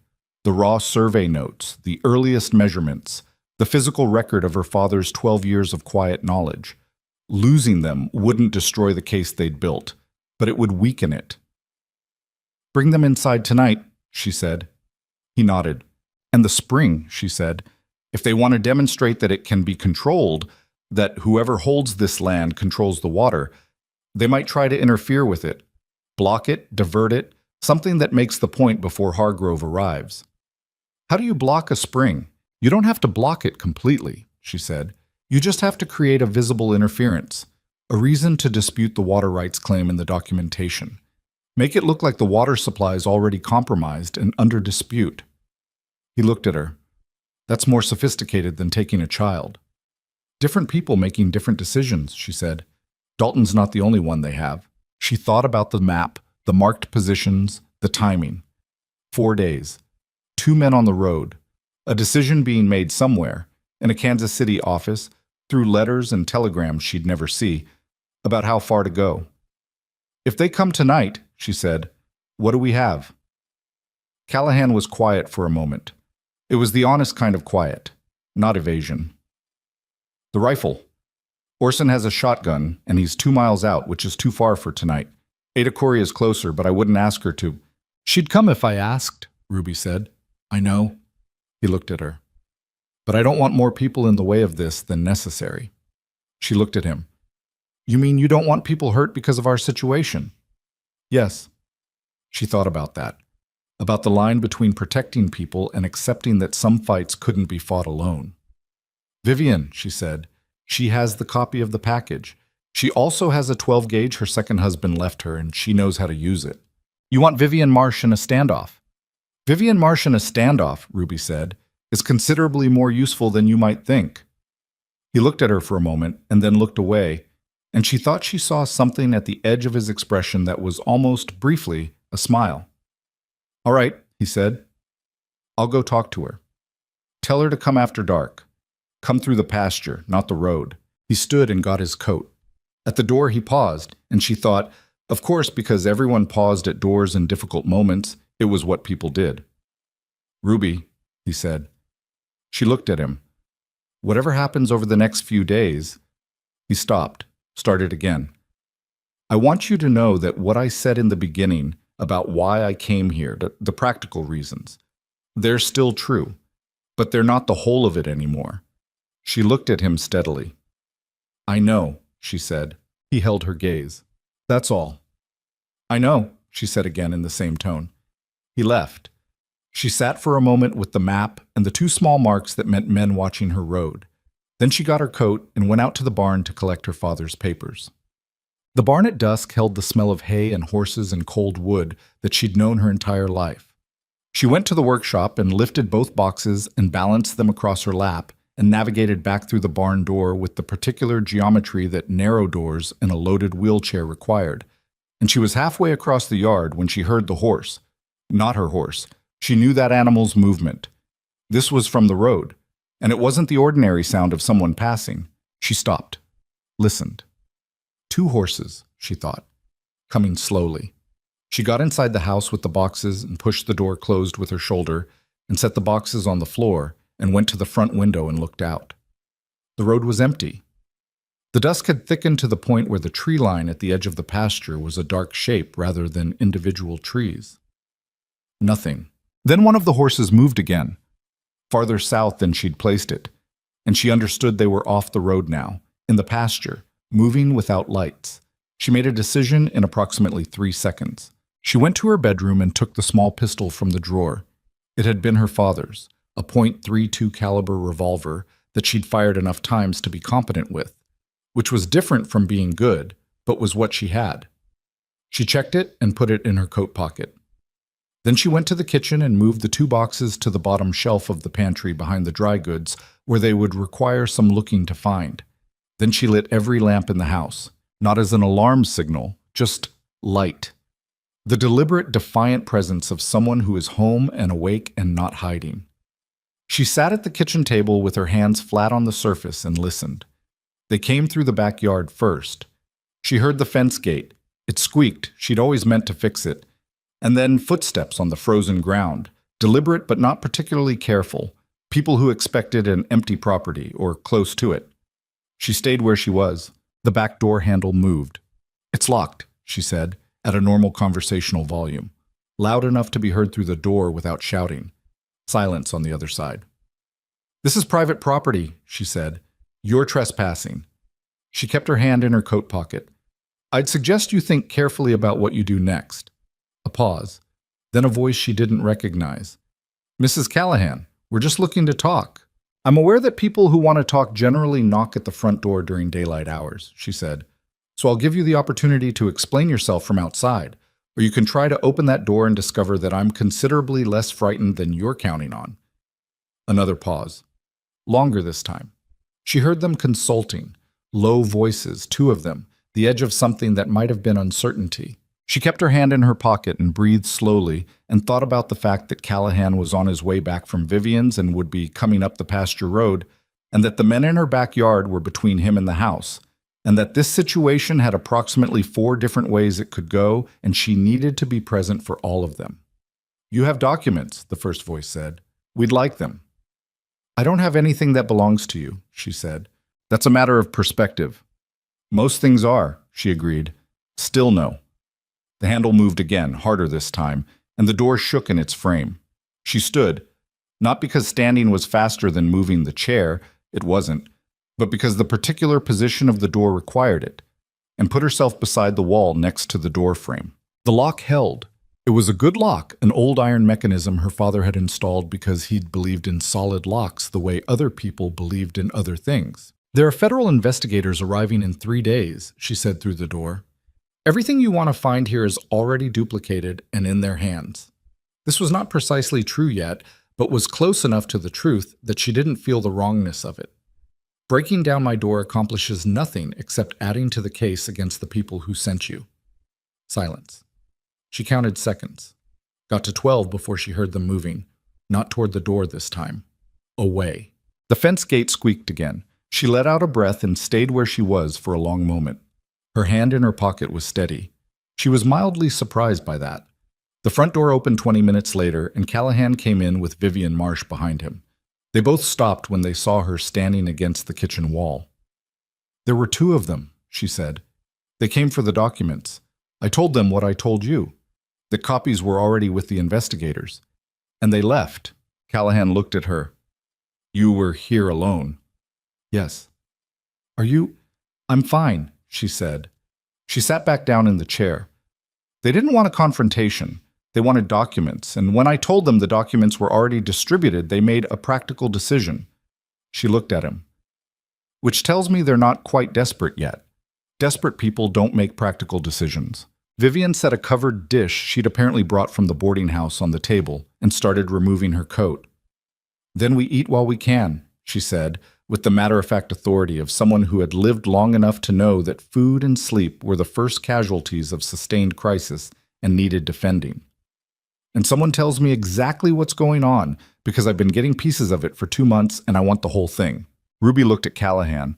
He looked back at her with an expression that said, "Your call." "Sit down," Ruby said to Vivian. "It's a long story." "I have the whole night," Vivian said. So Ruby told her. The whole of it, from her father's papers to Pike's letters to what was under the valley, and why it mattered, and what the investors had done, and what she and Callahan had built against them. She told it straight, without softening anything, because Vivian Marsh was not a woman you soften things for. When she finished, Vivian was quiet for a moment. "Your father knew all of this," she said. Not a question. "Yes." Vivian looked at the table. "He was a careful man. Too careful sometimes." She said it without particular censure. "He thought keeping it quiet kept you safe." "I know." "He wasn't wrong that it was dangerous." She looked at Ruby. "He was wrong that quiet was the answer." Ruby looked at her. "Yes." Vivian served the food she'd brought, a stew, which turned out to be what the situation called for.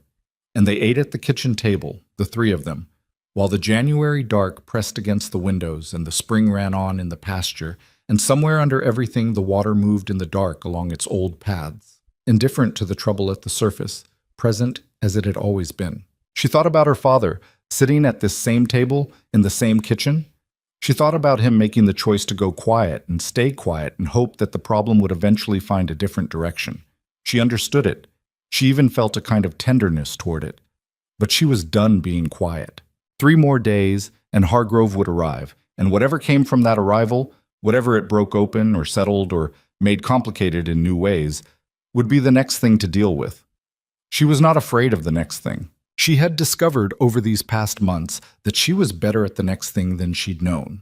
That the woman who had rebuilt a life from a wheelchair in a narrow schoolhouse on the edge of a struggling frontier town had more range than the life she'd been living inside. Callahan cleared the dishes without being asked. Vivian stayed because they'd agreed she would. the 12-gauge propped against the wall by the door in the matter-of-fact way of a woman who had lived on the frontier long enough that a firearm by the door was no more remarkable than boots. Ruby sat by the window and watched the dark. The property was still. The two men were gone. Whatever they'd gone back to report, the people who received the report would make a new decision in whatever office or hotel room they were working from. And that decision would come eventually, and she would deal with it when it arrived. For now, the ranch was hers. The spring ran. The papers were in the pantry and copied, and with Hargrove's courier, and in Vivian's boarding house. The information was distributed now, living in multiple places, which meant it could not be contained. That was the thing about water, she thought. The thing her father had known, and that Pike had known, and that the men trying to buy and corner and control all of it had somehow missed in their calculating. You could redirect it. You could divert it, slow it, dam portions of it.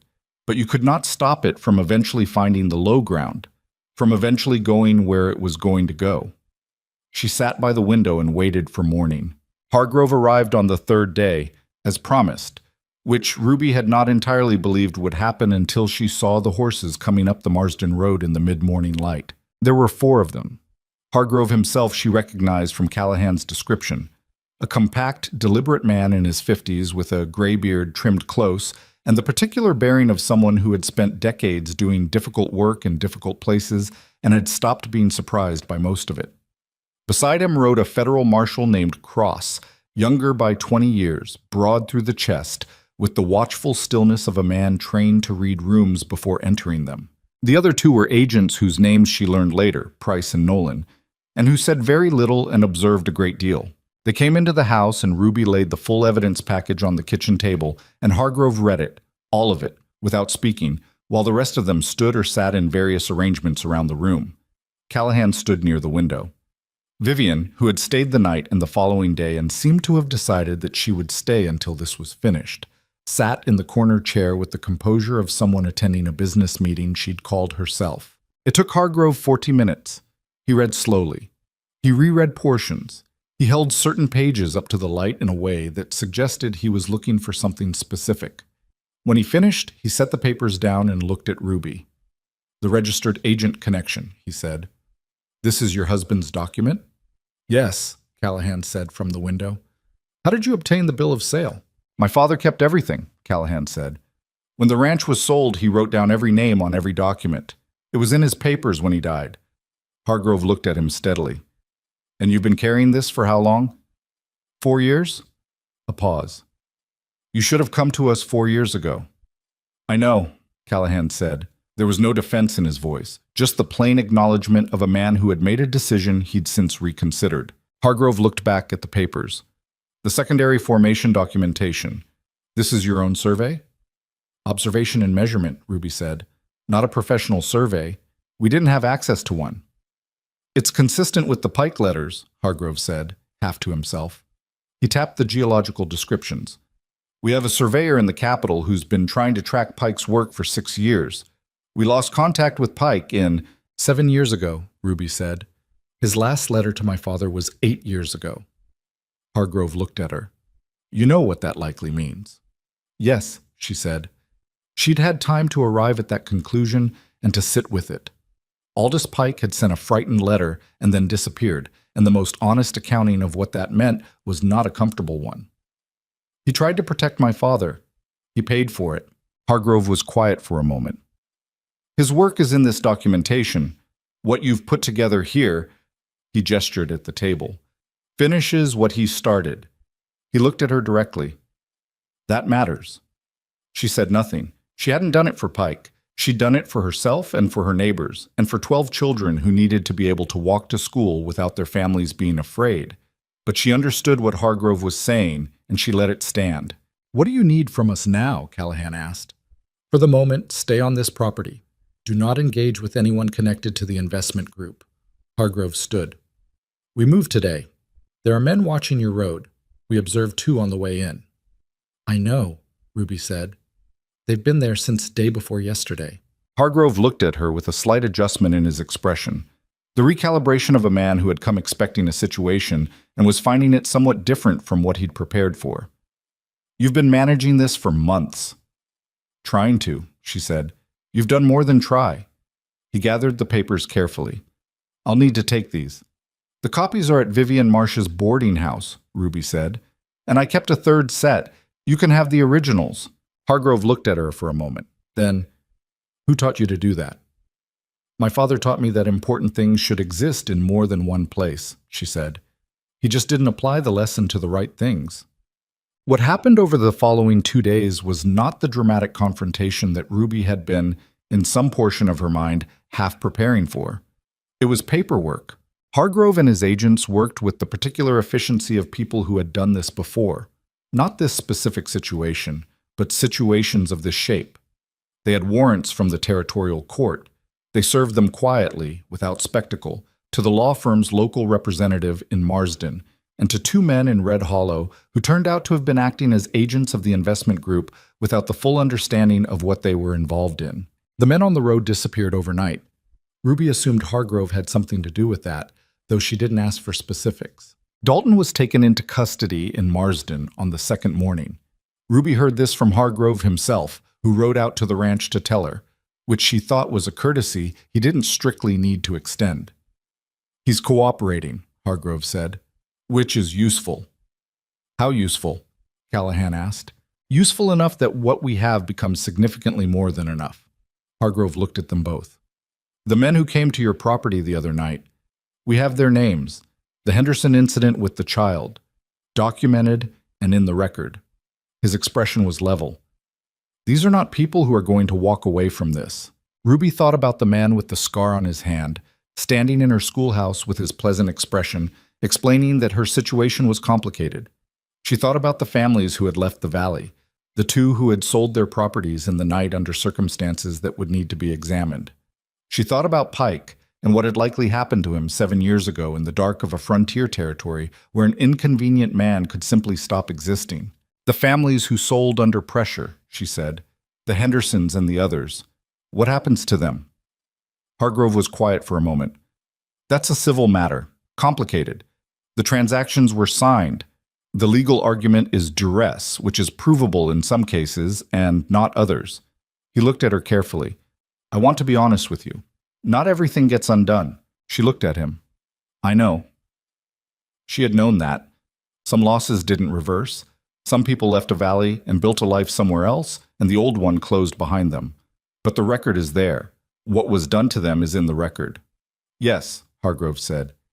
It is. Well, the formal investigation became public knowledge in Red Hollow on a Thursday, which Ruby knew because she was at the schoolhouse when it happened. When 3 people walked past the window in 15 minutes, which was 3 times the ordinary foot traffic on that stretch of road, and Tommy Hatch turned around in his seat and said, Something's going on. Arithmetic, Ruby said. But Miss Ruby, long division, Tommy, you're not finished. He turned back around. After school she went to Vivian's, where the boarding house had accumulated half the town in the particular organic way that boarding houses do in moments of collective uncertainty. People arriving individually and discovering they weren't alone, and staying because the alternative was sitting with it alone at home. Orson Flatt was there, which surprised her slightly. He was standing near the wall with a cup of coffee, looking like a man attending something he hadn't expected to find himself attending. Hargrove talked to you? She asked. This morning, he said, about the East Meadow, and about what's under it. He looked at his coffee. Said it'll take a full survey to establish the extent. Said my property might be significant. Yes. He looked at her. You could have told me different than you did. Made it sound more certain. Made it sound like I was sitting on something that would make me rich. That would have been misleading, Ruby said. I don't know what the survey will find. I know.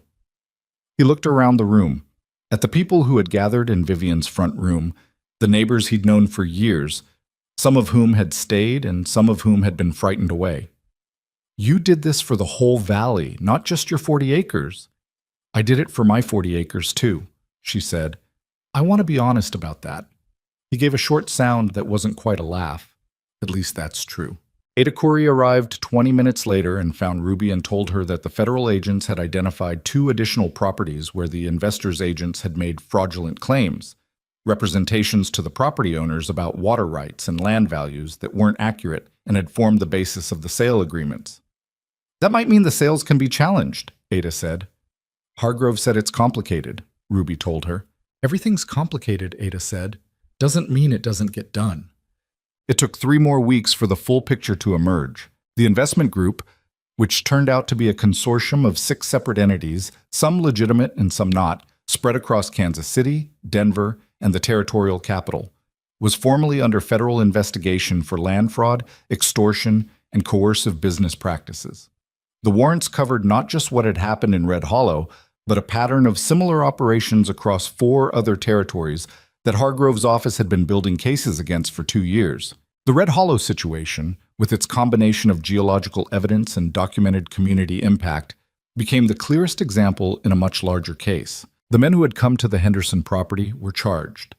The man Dalton, whose real name turned out to be Morris Heel, cooperated extensively in exchange for reduced charges and gave testimony that implicated the upper levels of the consortium in ways that the documentary evidence alone hadn't been able to reach. Heel's testimony covered something else as well, something that Ruby heard from Hargrove on a gray February morning when he came to the ranch for what he said was a final briefing before returning to the capital. He told her carefully and without embellishment what Heel had said about Aldous Pike. Pike had been paid, not threatened, not harmed, paid. A significant sum, offered through an intermediary, in exchange for his silence and his withdrawal from the territory. Heel didn't know if Pike had taken it willingly or under some form of coercion that stopped short of violence, but he was, as far as anyone in the consortium had known, alive, living somewhere in the eastern states under a different name. Ruby sat with this for a moment. He sent my father that letter, she said, telling him to file the full claim, warning him. Yes, Hargrove said, before he took the money, apparently, or before the offer was made. He looked at her. We don't know the order of events. She thought about Pike, a man she'd never met, who had surveyed her father's land and corresponded with her father for years, and then made whatever decision he'd made and gone away. She'd been carrying, since reading his letters, the weight of what she'd assumed was his death. The reality was different. Not easier, exactly, but different. A man who had known something important and had chosen to disappear rather than fight for it. She understood that choice in a way she didn't entirely want to. If he's found, she said, what happens? He's a witness, Hargrove said. An important one. But finding him isn't certain. She nodded. Some things didn't resolve the way you hoped. Some threads went nowhere or disappeared into lives you couldn't follow. That was the actual shape of things, and she'd learned to sit with it. The water rights to the underground formation were placed under territorial public protection in March, through a legal mechanism that Hargrove's office had worked through the territorial court during the weeks of the investigation. The formation, confirmed by the official survey that was completed in late February, was larger than even Pike's estimates had suggested. It ran beneath nearly the entire valley basin and extended beyond into 3 adjacent valleys, making it one of the most significant water sources in the region. The day the protection order was signed, Ruby read about it in a copy of the Territorial Gazette that Hargrove sent by courier, and she sat in the kitchen and read it twice and then set it down on the table. It did not feel the way she'd expected it to feel. She'd expected something larger, some internal resolution that matched the scale of what had been accomplished. What she actually felt was quieter than that, a tiredness, and underneath the tiredness, a kind of steadiness, like ground that has stopped shifting. Callahan was in the barn. She sat in the kitchen for a while, not doing anything in particular, and thought about her father. He had known about this water for 12 years. He had filed an initial claim and then received a letter and had gone quiet and had lived alongside the knowledge for the rest of his life. She had wondered, through all of this, what he'd felt, whether he'd been relieved when she went away to school in Marsden, whether the physical distance of his daughter from the property had been one of the reasons he'd made the choice he'd made. She thought he probably had. She thought he'd looked at a situation that frightened him and decided that the most important thing he could do was protect the people he loved by going quiet and hoping the problem never fully arrived. It was a very human decision. It was a decision made by someone who had run out of energy for a particular kind of fight and had chosen, instead, to hold the line where he stood and trust that it was enough. It hadn't been enough. But she understood it, and she had stopped being angry about it somewhere in the middle of February, on a cold morning when she was sitting in the schoolhouse before the children arrived, and she'd thought about all the decisions her father had made over a lifetime, and understood that the sum of them was love, expressed imperfectly, as love generally is. She wiped her eyes, which she hadn't expected to need to do, and then put the Gazette on the shelf and went out to find Callahan. He was in the barn doing something practical with the fence hinges, which had needed fixing since November and had been repeatedly set aside.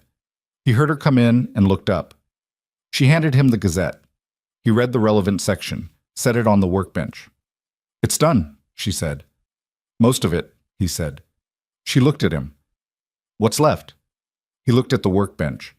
The Henderson property, the Sorrells, the Baines, the families who had left. Hargrove said, "It's complicated." "Yes." "I've been making inquiries," he said, "about the legal challenge, the duress argument. There's a lawyer in the Capitol who thinks the Henderson case specifically is—" He paused. "Not certain, but possible." She looked at him. "You didn't mention this." "I've been trying to see if it was worth mentioning before I did." She absorbed that. He was still, occasionally, managing information, deciding what to bring forward and when. She didn't think he did it maliciously anymore. She thought it was simply the shape of how he moved through the world, the habit of a man who had learned early that holding things back was a form of protection. "Rhett," she said. He looked at her. "Tell me things," she said. "Even if you don't know yet if they're worth telling, let me decide that." He held her gaze. "All right. The Hendersons, what's the lawyer's name?" "Marsh, Theodore Marsh, no relation to Vivian." "Write to him," she said. "Today." He almost smiled. "I already did, last week." She looked at him for a moment and then, despite herself, felt the corner of her own mouth move. "Then why are you—" "I wanted to see if you'd say to write to him." She shook her head. "That's not a reason." "No," he admitted. "It isn't. I just—" He stopped, looked at his hands. "I wanted to hear you say it." She was quiet for a moment. Outside the barn, the February light was thin and cold, but it was there. The particular quality of late winter light that is not warmth yet, but is the memory of warmth returning. "I want to ask you something," she said, "and I want an honest answer." "All right.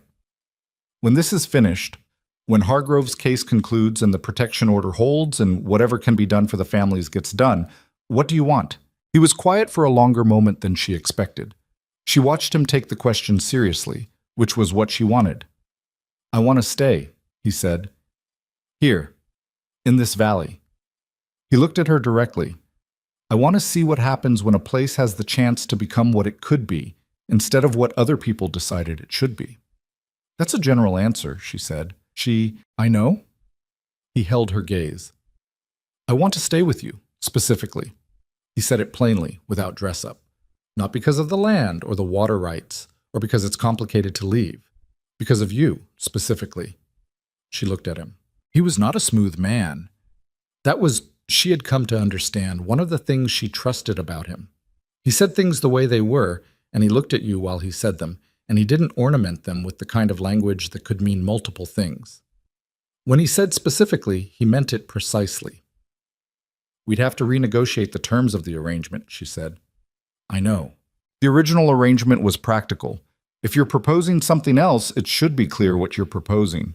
He looked at her steadily. "I'm proposing that we stop calling it an arrangement." She looked at him for a long moment. She thought about November, the courthouse, Judge Whitmore reading the relevant sections, Vivian's careful, neutral expression, and her own internal sense of a door closing behind her. She thought about the months since then, the anger and the negotiation, and the slow accumulation of evidence that he was not the man she'd first believed him to be, and not the man she'd second believed him to be either. He was something more complicated than either reading, which was true of most people and was not a criticism. "I'll think about it," she said.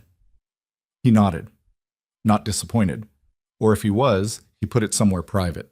He turned back to the fence hinge. She went back to the house. Spring came slowly, the way it does on the frontier, not all at once, but in degrees. A morning that wasn't quite as cold. An afternoon with light that stayed horizontal for an extra half hour before dropping. The valley began to look less like a held breath, and more like a place that intended to continue. The school term ran through April, and Ruby taught it.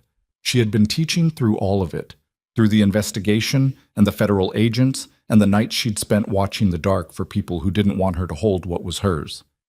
She had taught long division and reading comprehension and the proper formation of capital letters and the distance between Red Hollow and the capital by 2 different roads. She had done this because the children needed someone to do it, and because it was her work, and because, she understood now, it was also the thing that kept her tethered to what she was fighting for.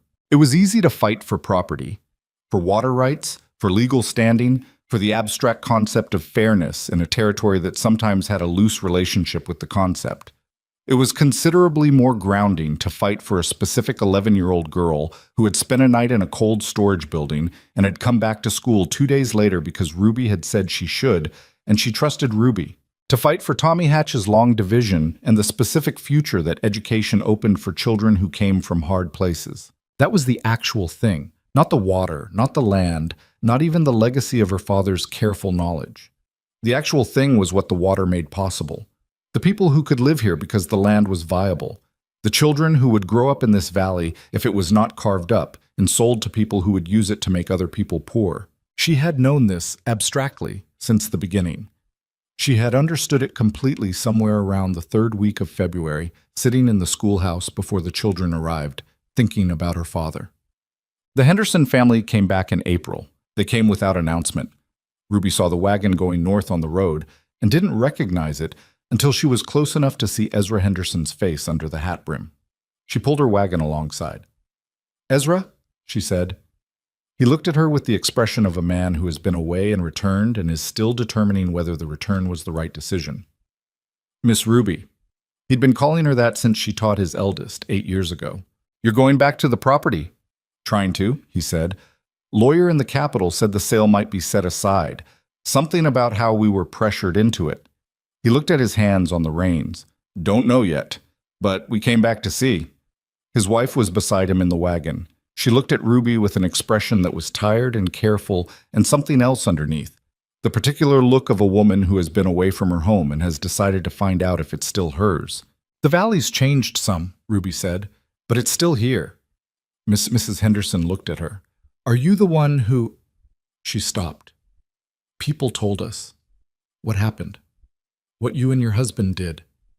"A lot of people did a lot," Ruby said. "Orson Flatt, Ada Corey, Vivian Marsh." She paused. "Your neighbors." "But you started it," Mrs. Henderson said. Ruby looked at the road ahead. "My father started it," she said. "I just finished what he couldn't." She let them go on. She sat in the wagon for a moment, watching the Hendersons' wagon moving north toward a property that might or might not be returned to them, toward a life that had been interrupted and might or might not be resumed. Not everything came back. She knew that. 2 of the other families had not returned and might not. The Baines had settled somewhere else, had written to Orson Flatt that they were not coming home. Some things that got broken stayed broken. Some losses were permanent even when the people who caused them were held accountable. That was the part no one told you about fighting for something and winning. The winning was real, but it was not complete. It was not the clean resolution of a story where all the hurt got repaired and everyone went home whole. Some people went home changed. Some didn't go home at all. She drove back to the ranch. She told Callahan that evening that she'd stopped calling it an arrangement. She said it plainly, the way she said most things, without elaboration or ceremony, sitting across the kitchen table from him after supper with the lamp between them and the spring visible through the window as a dark line in the dusk. He looked at her. "I've been thinking about what you said," she told him. "In the barn." "I know," he said. "You think out loud less than most people. But you think.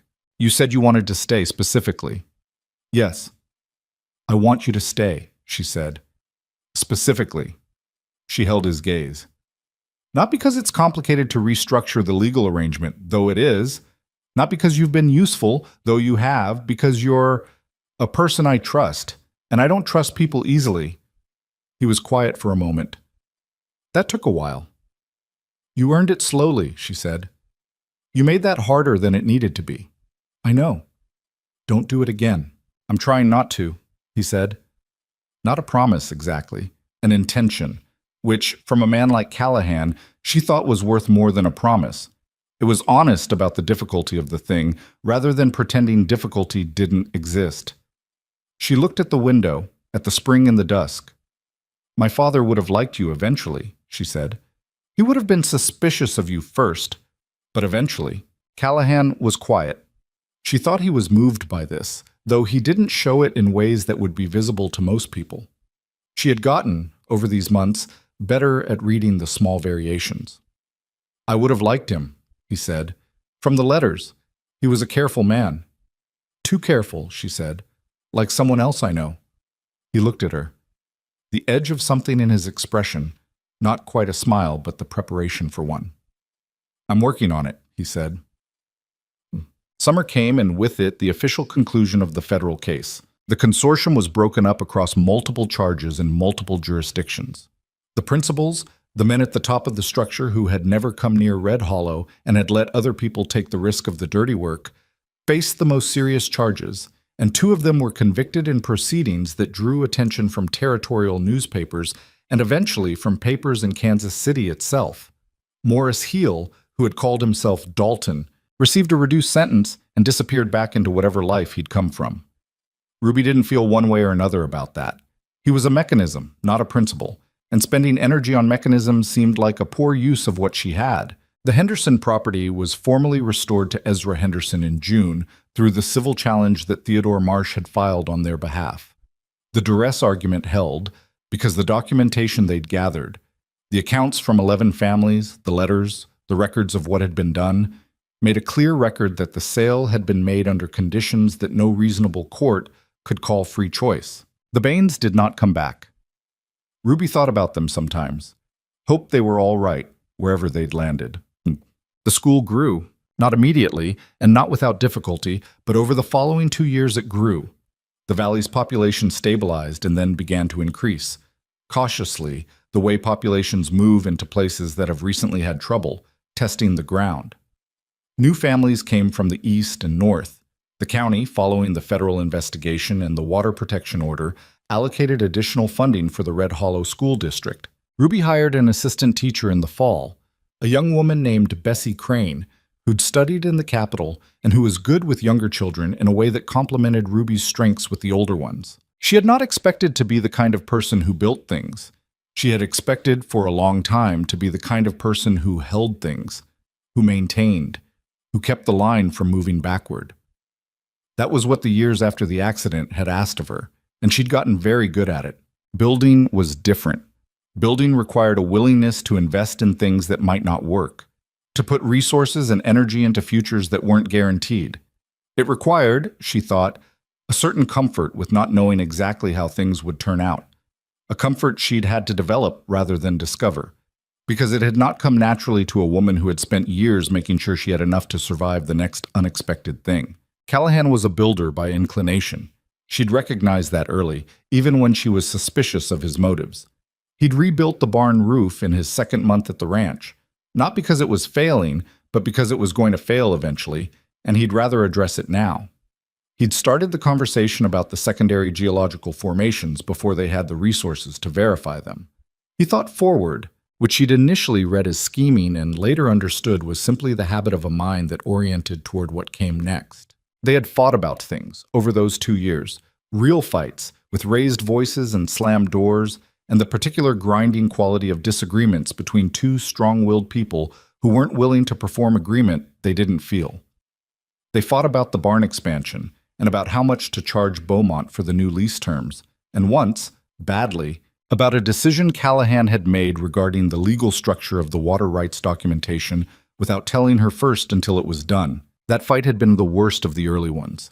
She'd been genuinely angry, the cold, functional kind that she was capable of sustaining for several days.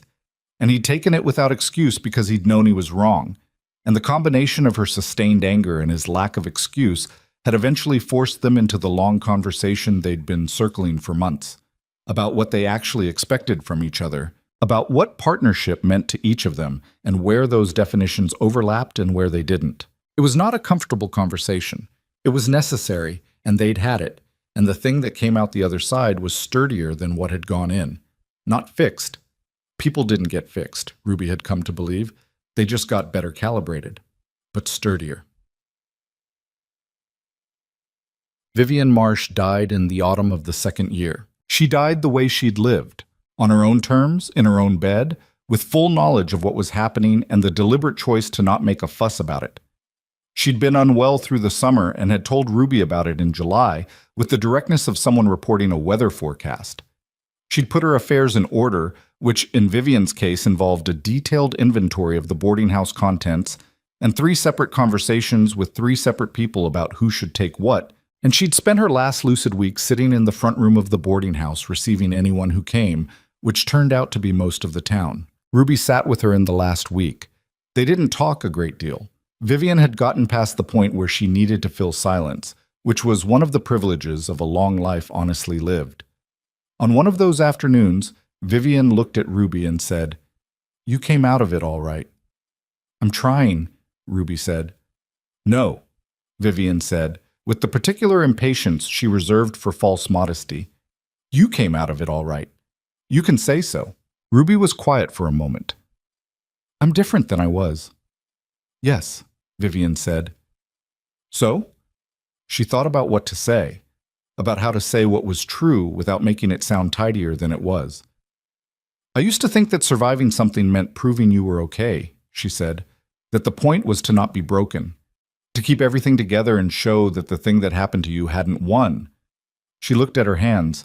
"I spent a lot of years being very intact." And intact is not the same as all right," she said. "I know the difference now." Vivian looked at her for a long moment. "Your father would be proud," she said, "not just of what you did, of who you are." Ruby looked at the window. The autumn light was coming in low and warm, the specific amber of October afternoons when the season has committed. She didn't say anything. She didn't need to. What? Callahan proposed, formally, with intention, which she'd told him she didn't need and which he did anyway because it mattered to him, on a January evening that was almost exactly 2 years after the original courthouse ceremony. He did it at the kitchen table. No ceremony. No staging. He'd come in from the barn and sat down and said, "I want to ask you properly, whether you want to be married to me, not as an arrangement, not as a legal structure. Actually." She looked at him. "I know the answer might be yes, and it might be something more complicated," he said. "I want to hear what it actually is." She thought about November 2 years ago. The courthouse, the practical handshake, the drive home in the cold. She thought about everything that had happened between then and now, the fights and the evidence packets, and the night she'd sat alone in the kitchen while 2 men tested her back door, and Clara in her arms on the wagon, and her father's papers in the barn, and Pike somewhere in the eastern states living under a name she didn't know. She thought about what it meant to build something with another person. Not the romantic version, the clean version where 2 people fit together and everything resolves into a pleasing shape. The real version, which was difficult and required constant work, and produced something that was neither complete nor finished but was real, genuinely real, in the way that difficult things generally are. "Yes," she said. He looked at her. "Actually," she added. Shit. The spring ran through that winter and through the next and the one after. The valley grew. Red Hollow acquired a doctor who was better than Doc Henley had been and who still managed to be half as good as he thought he was, which was the usual ratio. The school became what Ruby had, in some private part of herself, always thought it could be, a real institution, with books that didn't have missing pages and slates that weren't cracked, and a roof that didn't let in the weather, and 2 teachers, and eventually a 3rd. Tommy Hatch graduated at 14 and went to the capital to study, which he had decided to do at the age of 9, and which no one who knew him had ever seriously doubted. He wrote to Ruby twice a year, long letters full of what he was learning and thinking, and she wrote back. And the letters were not a teacher-student exchange anymore, but something more like what happened between people who had known each other during a formative time in both their lives and had stayed connected out of genuine interest. Clara Kowalski stayed in the valley. She was good with horses and ended up working for Ada Khoury, learning the trade the same way Ada had learned it, practically, from proximity and attention. She stopped by the schoolhouse sometimes, in the casual way of former students who live nearby and have nowhere particular to be, and Ruby was always glad to see her. The Henderson family replanted the east field in the spring of their return and had a good harvest that fall. The water ran. Boss! Mati. Ruby turned 35 on a March afternoon when the snow was still on the high ground, and the lower pasture had mud in the particular quality that meant the season was changing. Callahan made her a cake, which was not his strong suit, and the result was something she ate with genuine appreciation and told him honestly was dense in the middle. I know, he said. It's still cake, she said. Low bar. Good thing you have other qualities, she said. He looked at her across the table with the expression she'd come to know best. Not the watchful one, not the careful one, but the one that appeared when he was simply present, not managing anything, just there. It was the expression she trusted most, because it was the one that had taken the longest to appear. She thought about the woman who had come home from the courthouse in November 3 years ago, driving herself because she'd said she would, with a discharged mortgage folded in her coat pocket and a stranger beside her who wanted her land. She had known, that night, that she was entering something she didn't fully understand. She had chosen it anyway because the alternative was surrender, and she had never been good at surrender. She was glad she was bad at it, not because everything had worked out. It hadn't, not entirely, not for everyone. Some things didn't come back. Some people were still gone. Some losses were permanent, and the weight of them didn't disappear just because justice had been served in some official capacity. She had learned to carry the weight without pretending it wasn't there. But she was here. The spring ran. The school was full. The valley was alive with people going about the ordinary business of their lives, which was the whole point. The ordinary business of lives being the thing worth protecting in the first place. She looked out the kitchen window at the pasture, at the spring, catching the March light. Her father had kept a secret for 12 years, trying to protect what he had. She understood now, with a clarity that hadn't been available to her when she was angry, that he'd been protecting the wrong thing. He'd kept the secret to protect her, to protect the land, to protect the possibility of a future he could hand her intact. And in doing so, he'd protected nothing. The land had been in danger the whole time, and she'd been handed not safety but a time bomb she didn't know was ticking. The thing worth protecting had never been the secret or the land or even the water. It was the capacity to act, the willingness to be in the fight instead of managing the shape of the disaster from the outside. She had learned this the hard way, at 30 years old, in a wheelchair, in a failing marriage to a man who had used her as a means to an end, and who had, despite that, turned out to be worth more than she'd been willing to grant him. Life was imprecise that way.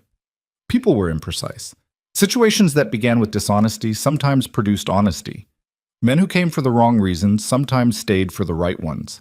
Women who had spent years simply surviving sometimes discovered in the middle of the most difficult thing they'd ever done that they were capable of considerably more than survival. She did not think of herself as a legend. That was a story other people told, the simplified version of something that had been, in reality, exhausting and frightening and full of moments where she hadn't known what she was doing and had done it anyway. What she thought of herself was this: a woman who had held on to what mattered and had let go of what didn't, and had learned slowly the difference between the two. It was enough. Outside, the spring ran over its old stones in the March cold, and the valley opened toward the distance, and everything that needed to continue continued, the way the water did. Not easily, not without obstacle, but steadily, always steadily, making its way, as it always had, toward the open ground.